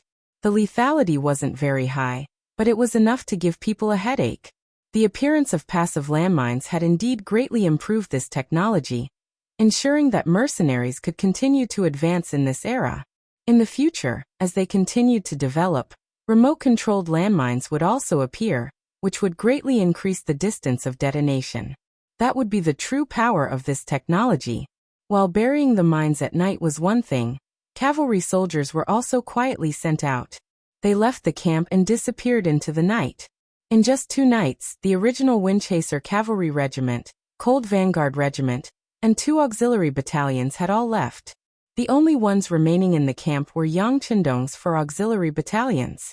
Regarding Yang Chendong leaving so few soldiers by his side, both Windchaser Regiment and Commander Wu Sheng expressed their objections. Regarding this, Yang Chendong acted as if he didn't hear anything. He only instructed them to fight according to the plan. This was especially true for Wu Sheng's 3rd Regiment. This was their first time on horseback, and they had given up on the most advanced firearms. If they couldn't adapt well, the danger factor on the battlefield would increase by a lot. It wasn't that they couldn't use firearms on horseback, but they would definitely lack stability and accuracy. Therefore, Yang Qindong's request was that unless they were confident, they should fight with cavalry swords. Since they were cavalry, they should be used to fighting on horseback and using cold weapons to hack and slash. Under Yang Qindong's insistence, the main force was finally sent out. Only 4 auxiliary battalions were left. They were led by Commander Lu Zhuo. Lu Zhuo was left behind. When he woke up on the morning of the 3rd day, his entire body was filled with nervousness and excitement. Yang Qindong saw all of this and couldn't help but smile. "Commander Lu, don't be so nervous. Everything is ready. You just need to do what you normally do in battle and training. Yes, don't be nervous. 6th Young Master, I'm just excited. Thank you for trusting our auxiliary soldiers and handing the heavy responsibility of protecting your safety to us." Lu Zhuo really wasn't nervous. He had fought dozens of battles, big and small. The nervousness of a new battlefield wouldn't appear on a veteran like him. But just as he said, he was truly excited. Yang Qindong had sent out all of the main force, and only left for auxiliary battalions at home. If this wasn't trust in the auxiliary soldiers, then what was it? In reality, it was impossible for only 4 auxiliary battalions to be at home. For example, Guard Squad 1 and 2 and Ghost Sniper Squad were all left by Yang Qindong's side. These people added up to nearly 100. In reality, their strength was several times greater than their own. With these people around, Yang Qindong could be said to be safe enough. But if Lu Zhuo was willing to think this way, he naturally wouldn't correct him. "Good. It's good that you know this young master trusts you. Since it's like this, perform well today." Yang Qindong chuckled. Then he looked at Ding Shan, who had been standing beside him for a long time, and said, "Company Commander Ding, it's about time. You can leave now. Remember, don't be rash. Just follow the plan and there won't be any problems." "Yes, 6th Young Master, I will remember." Ding Shan was a little nervous and nodded respectfully. This was the 6th Young Master. To be able to be remembered and stand beside him for a while was something to be proud of. Everything was ready, except for the east wind. This east wind referred to the arrival of the transaction time. After Ding Shan received the order, he led a company of his subordinates and rode out of the camp with the 150,000 taels of silver, rushing towards the area 10 li ahead. At the same time, the Nuzan cavalry in Narcissus town also started to move. General Hulu was the vanguard, and Borte was the center of the army. They brought 3,000 cavalrymen out of the town.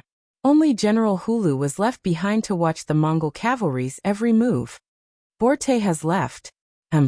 How arrogant. He didn't even see an extra warhorse. It's obvious that he wants to make a move." Temu brought a few soldiers and watched the Nuzan cavalry leave the town. Then he returned to report to Ba Zhen. "Very good. Looks like our guess was right. Since that's the case, let's get ready to move." "Haha." Ba Zhen chuckled. At this moment, his eyes were filled with excitement. If this matter was settled well, Narcissus town would be his leader in the future. The Mongol cavalry under his command would also welcome a great opportunity for development. Temu nodded heavily and turned around to gather the troops. Previously, to prevent their intentions from being discovered by the Nuzan, they didn't even tell the cavalrymen that there was a battle mission today. It would take some time to gather the troops now. Borte set off. 3,000 cavalrymen marched out until they were about 10 miles away from the 5-star army. That was also the location of the transaction that both sides had agreed on. It was about 10 miles away from each other's territory. No one had to worry about an ambush. In reality, neither side had arranged any troops to ambush within 10 miles. Borte didn't care about it. As long as his cavalry charged forward, what kind of enemy would be their match? Yang Qindong had prepared enough backup plans. He was worried that he would alert the enemy. Naturally, he didn't arrange any troops to ambush them at the location of the transaction. Therefore, when both sides appeared here in the dark, they were very calm. However, when Ding Shan looked forward and saw that General Hulu, who had drunk a bowl of wine with him, didn't even bring an extra warhorse, he couldn't help but frown. General Hulu, I've brought the silver. Where are the warhorses we need? Ha ha ha, the warhorses are right in front of you.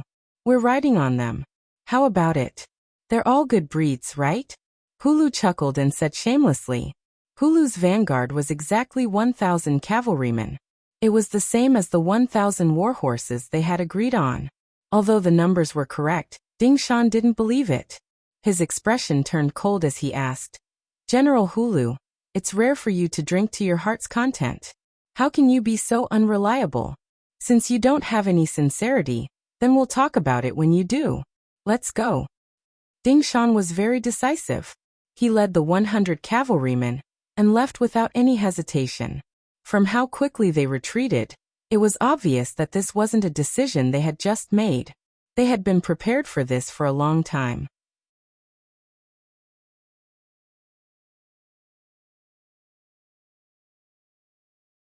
Chapter 646. Hulu was stunned by the sudden change in the situation. His mission was to stall Ding Shan and wait for General Borte to arrive with the main force. Then they would attack together and chase after Ding Shan's troops. They would attack the 5-star army's camp in one fell swoop. But now, Ding Shan had escaped before General Borte arrived. This was not in line with the plan. General, what should we do? Should we chase or wait for General Borte? The deputy general beside him was also confused by the scene in front of him. He asked Hulu for instructions. Chase. Leave one person behind to inform the general. The rest of you follow me. Hulu, who was a straightforward person, decided not to wait any longer. Since there was a change in the plan, he would follow suit.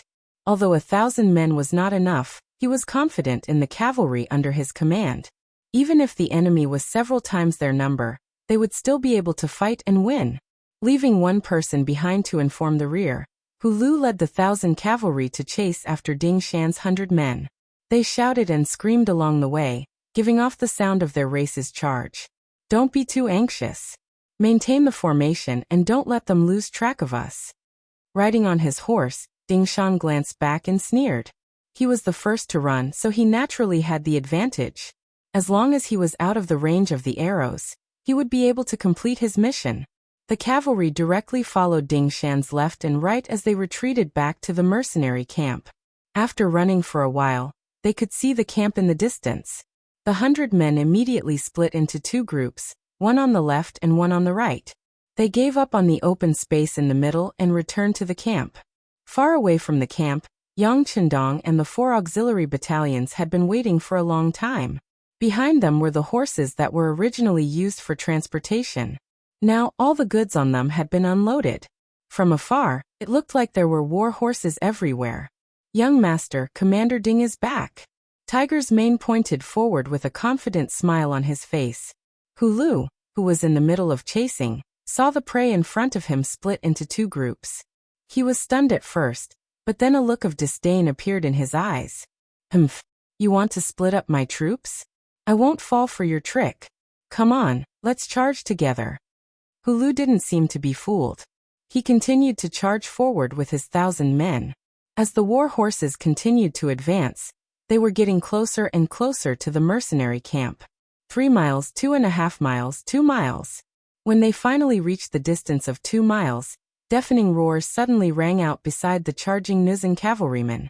Finally, a cavalryman stepped into the minefield and detonated the mines buried there. Boom boom boom. Boom boom boom. There was a sudden explosion in the midst of the cavalry. In an instant, countless cavalrymen were blasted off their horses. Those who were on top of the landmines were blasted into the air along with their horses. Even the aftermath of the landmines injured countless Nuzan cavalrymen, causing them to wail in pain as they fell off their horses. Damn it! They had only advanced about 100 meters, but they had already paid the price of nearly 100 riders. This made Hulu gnash his teeth in anger. Seeing that they were still some distance away from the mercenary camp, he had no choice but to give the order to stop moving forward and gather his troops in place. As soon as Hulu's vanguard stopped, the 2,000 cavalrymen led by Borte rushed over. Seeing the mess on the ground and the many injured cavalrymen, Borte rode forward and asked coldly with a frown, "What happened?" They cheated. Hulu didn't know how to explain, so he simply attributed everything to the enemy's trick. Cheated? Borte was stunned at first, but after he heard what happened from Hulu, his face turned ugly. So they were prepared. Umph. Do you really think that you can stop the advance of our cavalry with that explosive thing on the ground? Borte's face was filled with disapproval. Although the 5-star army's trick did hurt his troops, it was still a battle between the two sides. In the end, it was still a battle between two armies that depended on strength. It was still a real battle, and tricks were only supplementary. Besides, that thing had already exploded once, and it was impossible for it to explode a second time. How many cavalrymen did he have? Even if he sent them out one by one, they would still be able to cover a distance of 2 miles. At that time, it would be time for them to raise their butcher's knife and start a massacre. Oh right, you said that Ding Shan didn't retreat to the middle, but to the sides. You didn't see anything exploding there, right? Although he didn't think so, it was better to not sacrifice himself if he didn't have to. Borte thought of something and asked Hulu. Yes, they went to the sides, so it was very safe. Thinking back to Ding Shan's retreat route, Borte thought that the enemy wanted to divide his troops. They already knew that there was something buried underground. Okay. Borte didn't care so much at this moment. He only knew that if the enemy could leave, they could also leave. Since that's the case, we will also split into 2 groups. You lead one group, and I will lead the other. We will rush in from both sides and outflank them. At that time, we will definitely let those people know that we, the Nuzan cavalry, are not to be trifled with. Borte's face was burning with anger. In such a short time, more than 200 of his brothers had died, which clearly angered Borte. Yes. Hulu's face was also filled with anger. It was rare for him to be at a disadvantage like this. If the two sides met face to face, no matter what the result was, he would be able to accept it. If he couldn't win, then it was because his skills weren't as good as the enemy's. But to be able to succeed with a trick like this really made him feel bitter. The less than 3,000 cavalrymen began to split up. Borte went to the left, Hulu went to the right, and the 2 groups of cavalrymen began to advance from the sides, as if they were going to outflank the enemy. Young master, they are learning from Company Commander Ding. Tiger's Mane's eyesight was still very good. As soon as the other side made a move, he saw through it. At this moment, Yang Chendong was sitting on a bamboo chair. He didn't know where he got a paper fan in his hand. From time to time, he would brush it twice. At this time, Fan Xian really looked like Zhuge Liang on TV. He was completely strategizing and winning from 1,000 miles away. Listening to Tiger's Mane's words, Yang Chendong nodded lightly. This is originally a checkmate. No matter what choice they make, it is destined that there will only be one result. These words were said very calmly, without any emotion, as if the next thing to die in front of him was not 3,000 cavalrymen, but 3,000 ants that had nothing to do with him. These words were not just empty words. After 2 days of preparation, Yang Chendong really set up a dead end here. Even if the other side wanted to jump out now and did not want to fight anymore, it was still a dead end. When they were chasing Ding Shan, this net had already been cast. Now what they had to do was to close the net. Come on, signal the flag, cut off the enemy's retreat, and be ready to detonate the passive mines at any time. At the same time, order the 4 auxiliary battalions to be ready to fire. The calmer Yang Chendong was, the more excited Tiger's Mane was. This was his 6th young master. He was always so confident, and there was never anything that could stop him. Beta Persei, go and execute the order. Tiger's Mane turned around and said to the tall Beta Persei, who was the flag bearer. Okay. Beta Persei stood up straight and began to wave the 2 red and black flags in his hands, constantly making various movements. With a series of movements, the ground under their feet seemed to move. Tremble, tremble. It was as if the earth was roaring, or as if an earth dragon was born. An earthquake is coming. This movement also caused the Jurchen cavalrymen who had just split up to stop and watch. The ground behind them was filled with dust, covering the sky and the sun. Then, one by one, the cavalrymen in military green uniforms began to slowly appear in their sight. 1, 2, 3, they couldn't even count. Where did the reinforcements come from? When Borte saw the other side's neat uniform, his face changed drastically, and he spoke with a somewhat panicked voice. Didn't the scouts say that the 5th Star Army only had 3,000 cavalrymen? If that was the case, then where did the cavalrymen behind them come from?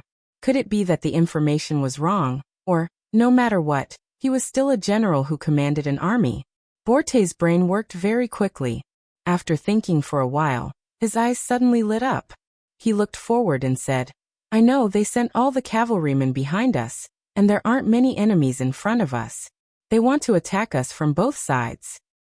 General, what should we do? The Jurchen cavalrymen who followed Borte all asked with an ugly expression. It was supposed to be a one-sided massacre. Even if they encountered some resistance, it should be sporadic. How did they become dumpling fillings, and were about to be wrapped up? The most frightening thing in a war was unexpected situations, because it often meant that one side had miscalculated. It meant that they had lost their innate advantage in wisdom and strategy. The unknown was the most frightening thing. Some people were already worried about what kind of serious consequences the general's miscalculation would bring to them. In other words, because of the unexpected situation, the Jurchen cavalrymen's morale was already unstable. If this situation was allowed to develop, it might cause the morale of the cavalrymen to drop. If that happened, no matter how many soldiers they had, they wouldn't be able to fight back. Borte was very clear about this, and he naturally didn't want to see this happen. He immediately shouted, Don't be afraid, the enemy's main force is behind us, and there aren't many enemies in front of us. As long as we are fast enough, we can completely defeat the enemy's main force. Then we will be able to gain a foothold, turn around, and destroy the enemy behind us. Victory will be ours.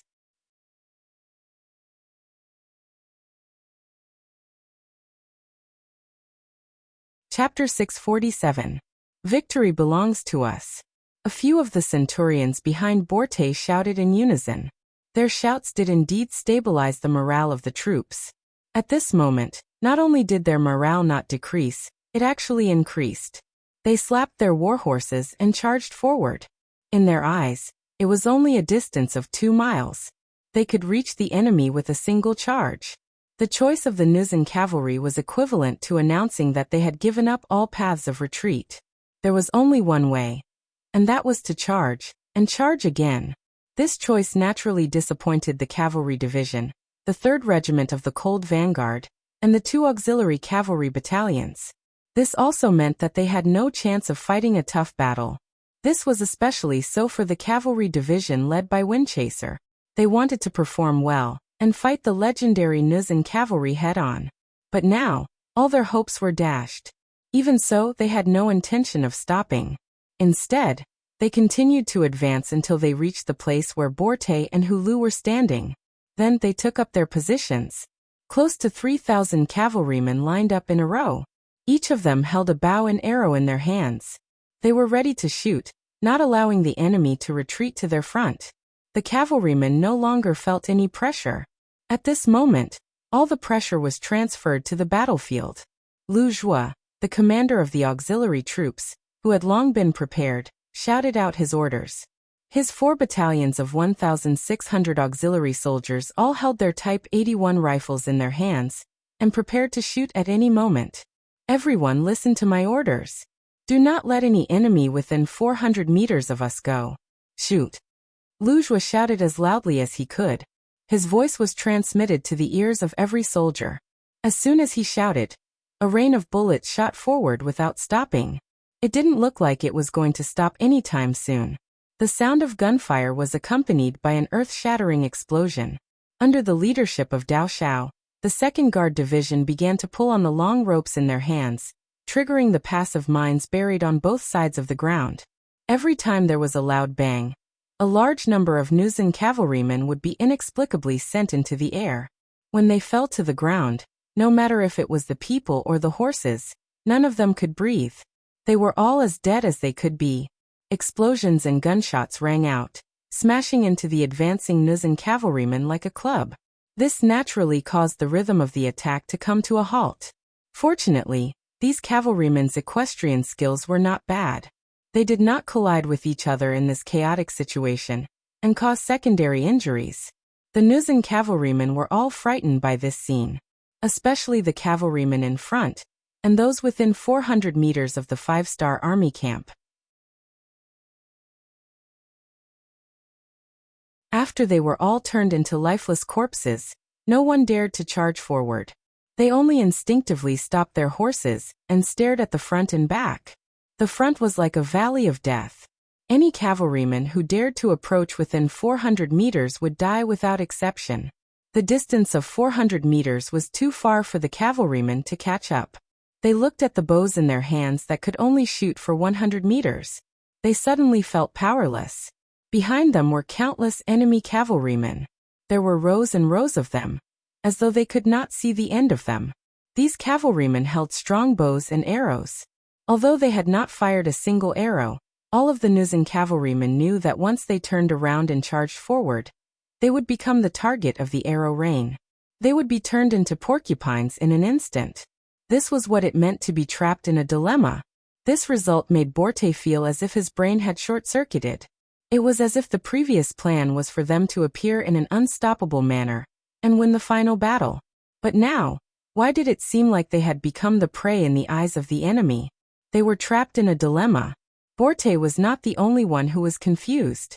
Even the cavalrymen led by Windchaser, who was their opponent, were confused. Other than Windchaser, Deng Yu Gao Danhua, and Ding Shan, who were originally members of the Cold Vanguard, the others joined the 5-star army later. Most of them had not even seen the most advanced muskets before. How could they know the power of these muskets? But now they saw the power of these new muskets with their own eyes. They only had half of the strength of the cavalrymen, but they were able to withstand the pressure of the enemy. The enemy did not dare to charge past the last 400 meters, forming a natural chasm of death. It was no wonder that the 6th young master had been so calm and confident. It was no wonder that they were able to achieve a great victory without injuring a single person when dealing with the 2,000 cavalrymen of the Jianzhou left guards. It was no wonder that the Cold Vanguard soldiers, who were infantrymen, were so arrogant when facing the faster and fiercer cavalrymen. It turned out that this was their trump card and their true combat strength.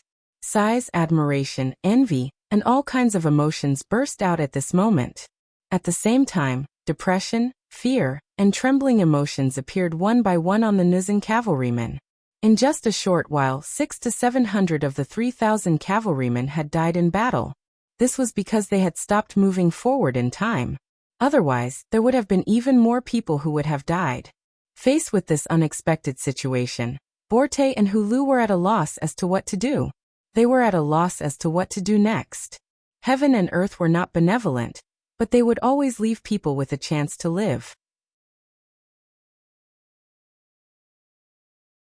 Just like now, after receiving Tiger's main signal, Beta Persei put down the black and red flags in his hand and shouted loudly, "Listen up, our young master is benevolent and will give you a way to live. Put down your weapons and lead your horses out to surrender. Otherwise, we will kill 10 of you every minute until you are completely wiped out. Choose for yourself whether you want to live or die." Beta Persei repeated his words twice to make sure that the other party could hear him clearly. Only then did he close his mouth in satisfaction. Although he did not move a finger in today's battle, nor did he kill a single person, he felt extremely good in his heart. Think about it, he was the one who made the flag signals, which gave him the feeling of commanding an army of thousands of men and horses. He was the one who persuaded them to surrender, which gave him the feeling of being in control of life. And no matter which one it was enough to satisfy Beta Persei. Yes, Beta Persei was persuading them to surrender, which was naturally Yang Qindong's intention. In order to reach into the Wallace territory, the front line was thousands of miles away, so there was naturally no need to count on replenishing the troops. In such an environment, how to create his own forces and achieve the mission of military goals became the problem that Yang Qindong needed to think about. After thinking about it for a long time, strengthening the army became a must. Without enough troops, not to mention whether they could win the war, who would be able to defend the territory they had conquered? People were the foundation of development, and Yang Chendong put this idea on the Nuzan cavalry. This was an ambitious tribe, as well as a horse-riding tribe with powerful combat strength. In later generations, there was a saying that the Nuzan were undefeatable. But that was a matter for the future. Right now, they were only focusing on the small piece of land in front of them. Now they were still thinking about how to survive and develop. Take them under your wing, before they have any ambitions. Then, they won't be a hindrance to your development in the future. Instead, they will only be of help. Setting up this trap was to absorb more captives from the Nuzan cavalry. This was why Beta Persei shouted and why Borte was in a dilemma. Beta Persei's roar spread out, but there was no immediate answer. After all, to be able to become a cavalry, they were somewhat proud. It was unrealistic to expect them to surrender in the face of difficulties. Of course, if they surrendered so easily, it would be difficult for such an army to achieve anything, and they would not be valued by Yang Chendong. After 2 rounds of fighting, the battlefield fell into a strange silence again. After a minute of silence, the members of the Ghost Sniper team opened fire. They did not use their usual sniper rifle, but the most common Type 81 assault rifle to begin their roll call journey. Bang bang bang. Bang bang bang. Exactly 10 gunshots were fired, and 10 Nuzan cavalry who did not know what happened fell from their horses. One by one, they were shot in the forehead and fell to the ground. Very good, get ready for the next group. Captain Baizwa said slowly, sighing in his heart. This kind of training with real people as targets is definitely the best opportunity to improve the marksmanship of his team members. This will also greatly overcome the psychological barrier when they kill people. At this moment, he even thought that it would be best if these Nuzan cavalry did not surrender. In this way, his team members will have more opportunities for actual combat training. Ah, they really dare to kill people. 10 people were really killed. Some of the more attentive ones even counted the number of deaths. As the screams continued, the expressions of the Nuzan cavalrymen turned ugly. Some of them even intentionally hid behind the people around them. Clearly, they were looking for a human shield. Bang bang bang bang bang bang. Another minute passed, and another 10 Nuzan cavalry were killed on their horses, causing a commotion and chaos. The unpredictable marksmanship of the Ghost Sniper team has completely destroyed the psychological defense of the Nuzan cavalry. More and more people looked at Borte or Hulu. After seeing this kind of gaze many times, even the 2 generals couldn't help but feel scared. Especially Borte, some of the cavalry near him have already pulled out their sabers and were eager to fight. It seems that if they do not surrender in the next breath, they will cut them down.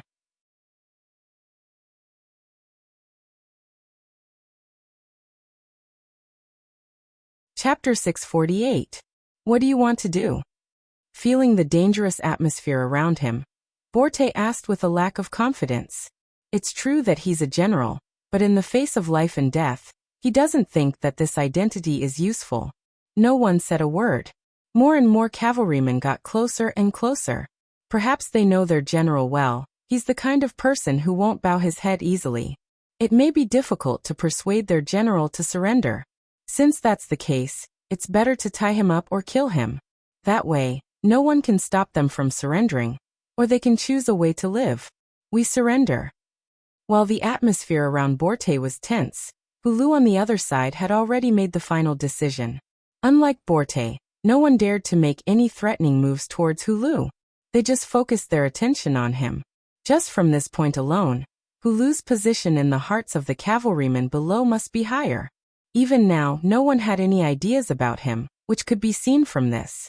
It was precisely because everyone trusted him and was willing to put their lives in his hands that Hulu decided to surrender in return for their sake.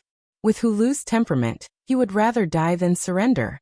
This can be seen from the fact that he just rode to the front of the cavalry and put his body under the muzzle of the Ghost Sniper team.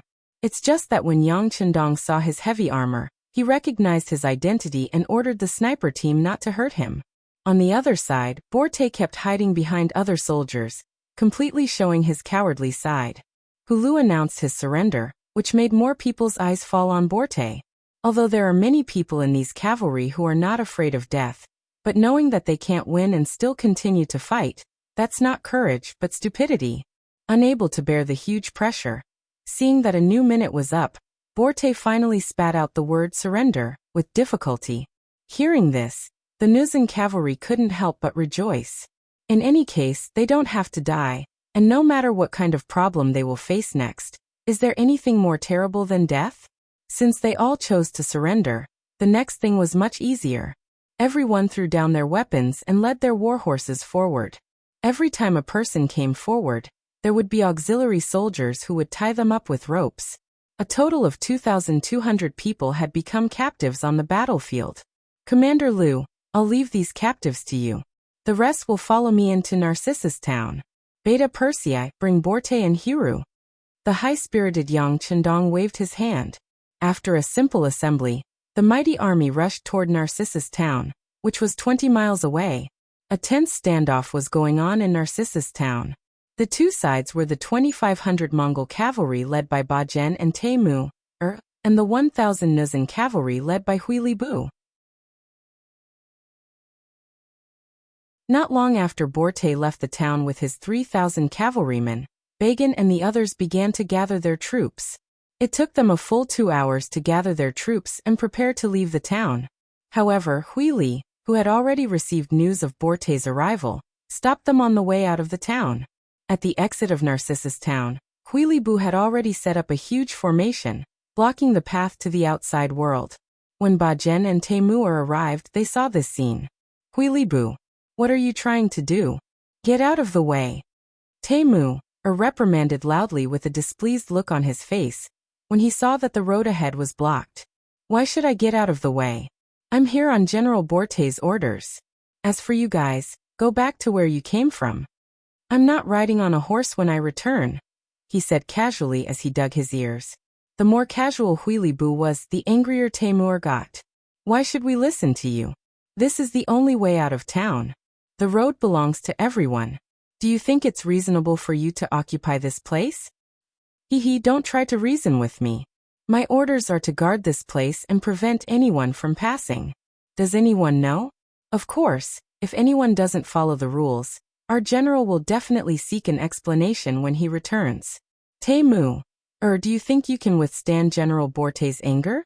Even though they had fewer people than the enemy, Huili Bu was still very confident. He usually didn't argue with Bajen and the rest because he considered the Mongolian army's background. He considered the fact that the combined forces of the two sides were even more powerful. Even the Baiming army wouldn't dare to underestimate them. However, if they were to take the initiative to look for trouble, it would be a different story. Do you really think we're afraid of you? Men, draw your cavalry swords and prepare for battle. Taimur was also a hot-blooded man. How could he be so scared that he didn't dare to move just because of the other party's threat? As he spoke, he drew the saber from his waist. Swoosh, swoosh, swoosh. The group of Mongolian cavalry followed suit and drew their weapons. It was as if they had no choice but to charge out if they didn't get out of the way. The situation became very tense. Huili Bu had no choice but to put away his playful attitude. He straightened his body and drew his cavalry sword at the same time. Since Borte asked him to guard this place, he had to guard this place. As for whether the Mongolian army dared to attack, Taimur didn't have the final say. It was all up to General Ba. General Huili Bu placed his hopes on Ba. General soon. This person appeared. The moment Bajen appeared and saw the situation, he pretended to be angry and said, "What are you doing? What are you doing? We're friends with the Zhenren. How can you treat your friends like this? Put away your cavalry swords." As soon as Bajen appeared, he reprimanded Taimur. This made Taimur and the cavalrymen beside him look dejected. However, since the general had spoken, no one dared to disobey. They could only put away their weapons with a wronged expression. After his subordinates put away their cavalry swords, Bajen turned to look at Huili Bu and said, "General, what do you think of our sincerity? However, this time, we really have something to do outside the city. I hope you can make things easy for us." Huili Bu wasn't very satisfied with Bajen's tone of negotiation. However, when it came to leaving the town, his expression became very serious. General Bajen, it's not that I don't agree. This is General Borte's idea. You know our general's temper. If I dare to disobey, I'm afraid I will suffer a lot. General, please understand. Just wait here for a while. Actually, it won't be long before it ends. Huilibu was full of confidence. His tone wasn't harsh, but the meaning he expressed was unwavering. Bajen's brows furrowed together. With his current military strength, it was indeed possible for him to take care of Borte, but what if Borte returned with his army? Would he still be a match for him? Just because he wanted to earn some money, he would have to fight to the death with Borte. It didn't seem worth it. Most importantly, he wanted to see how much damage the 5-star army could inflict on Borte with his warning. If the other party's strength was greatly reduced, then he would be able to take advantage of the situation. On the other hand, if the other party easily obtained victory, then it was best not to provoke them. Bajen shrank back. In front of Huilibu, he forced a smile and said, "All right, then I'll wait for General Borte to return before leaving the town." Secretly, he was waiting for the results. Of course, only Bajen knew why he was so weak. He was a Mongol, and he used the Mongol cavalry as a banner. However, in the eyes of the Mongol people, he was nothing. Even now, he hadn't contacted a real Mongol noble, someone who was willing to be his backer and speak for him. Others might think that he had a high-level Mongol background, but the truth was only he knew. Otherwise, he only needed to borrow 5,000 heavy cavalry from the Mongol cavalry, and dealing with Borte would be child's play. Bajen stopped walking out of the town. Huilibu had a smile on his face and didn't say anything. However, in the eyes of the other Mongol cavalry, this was a completely different matter. They didn't understand.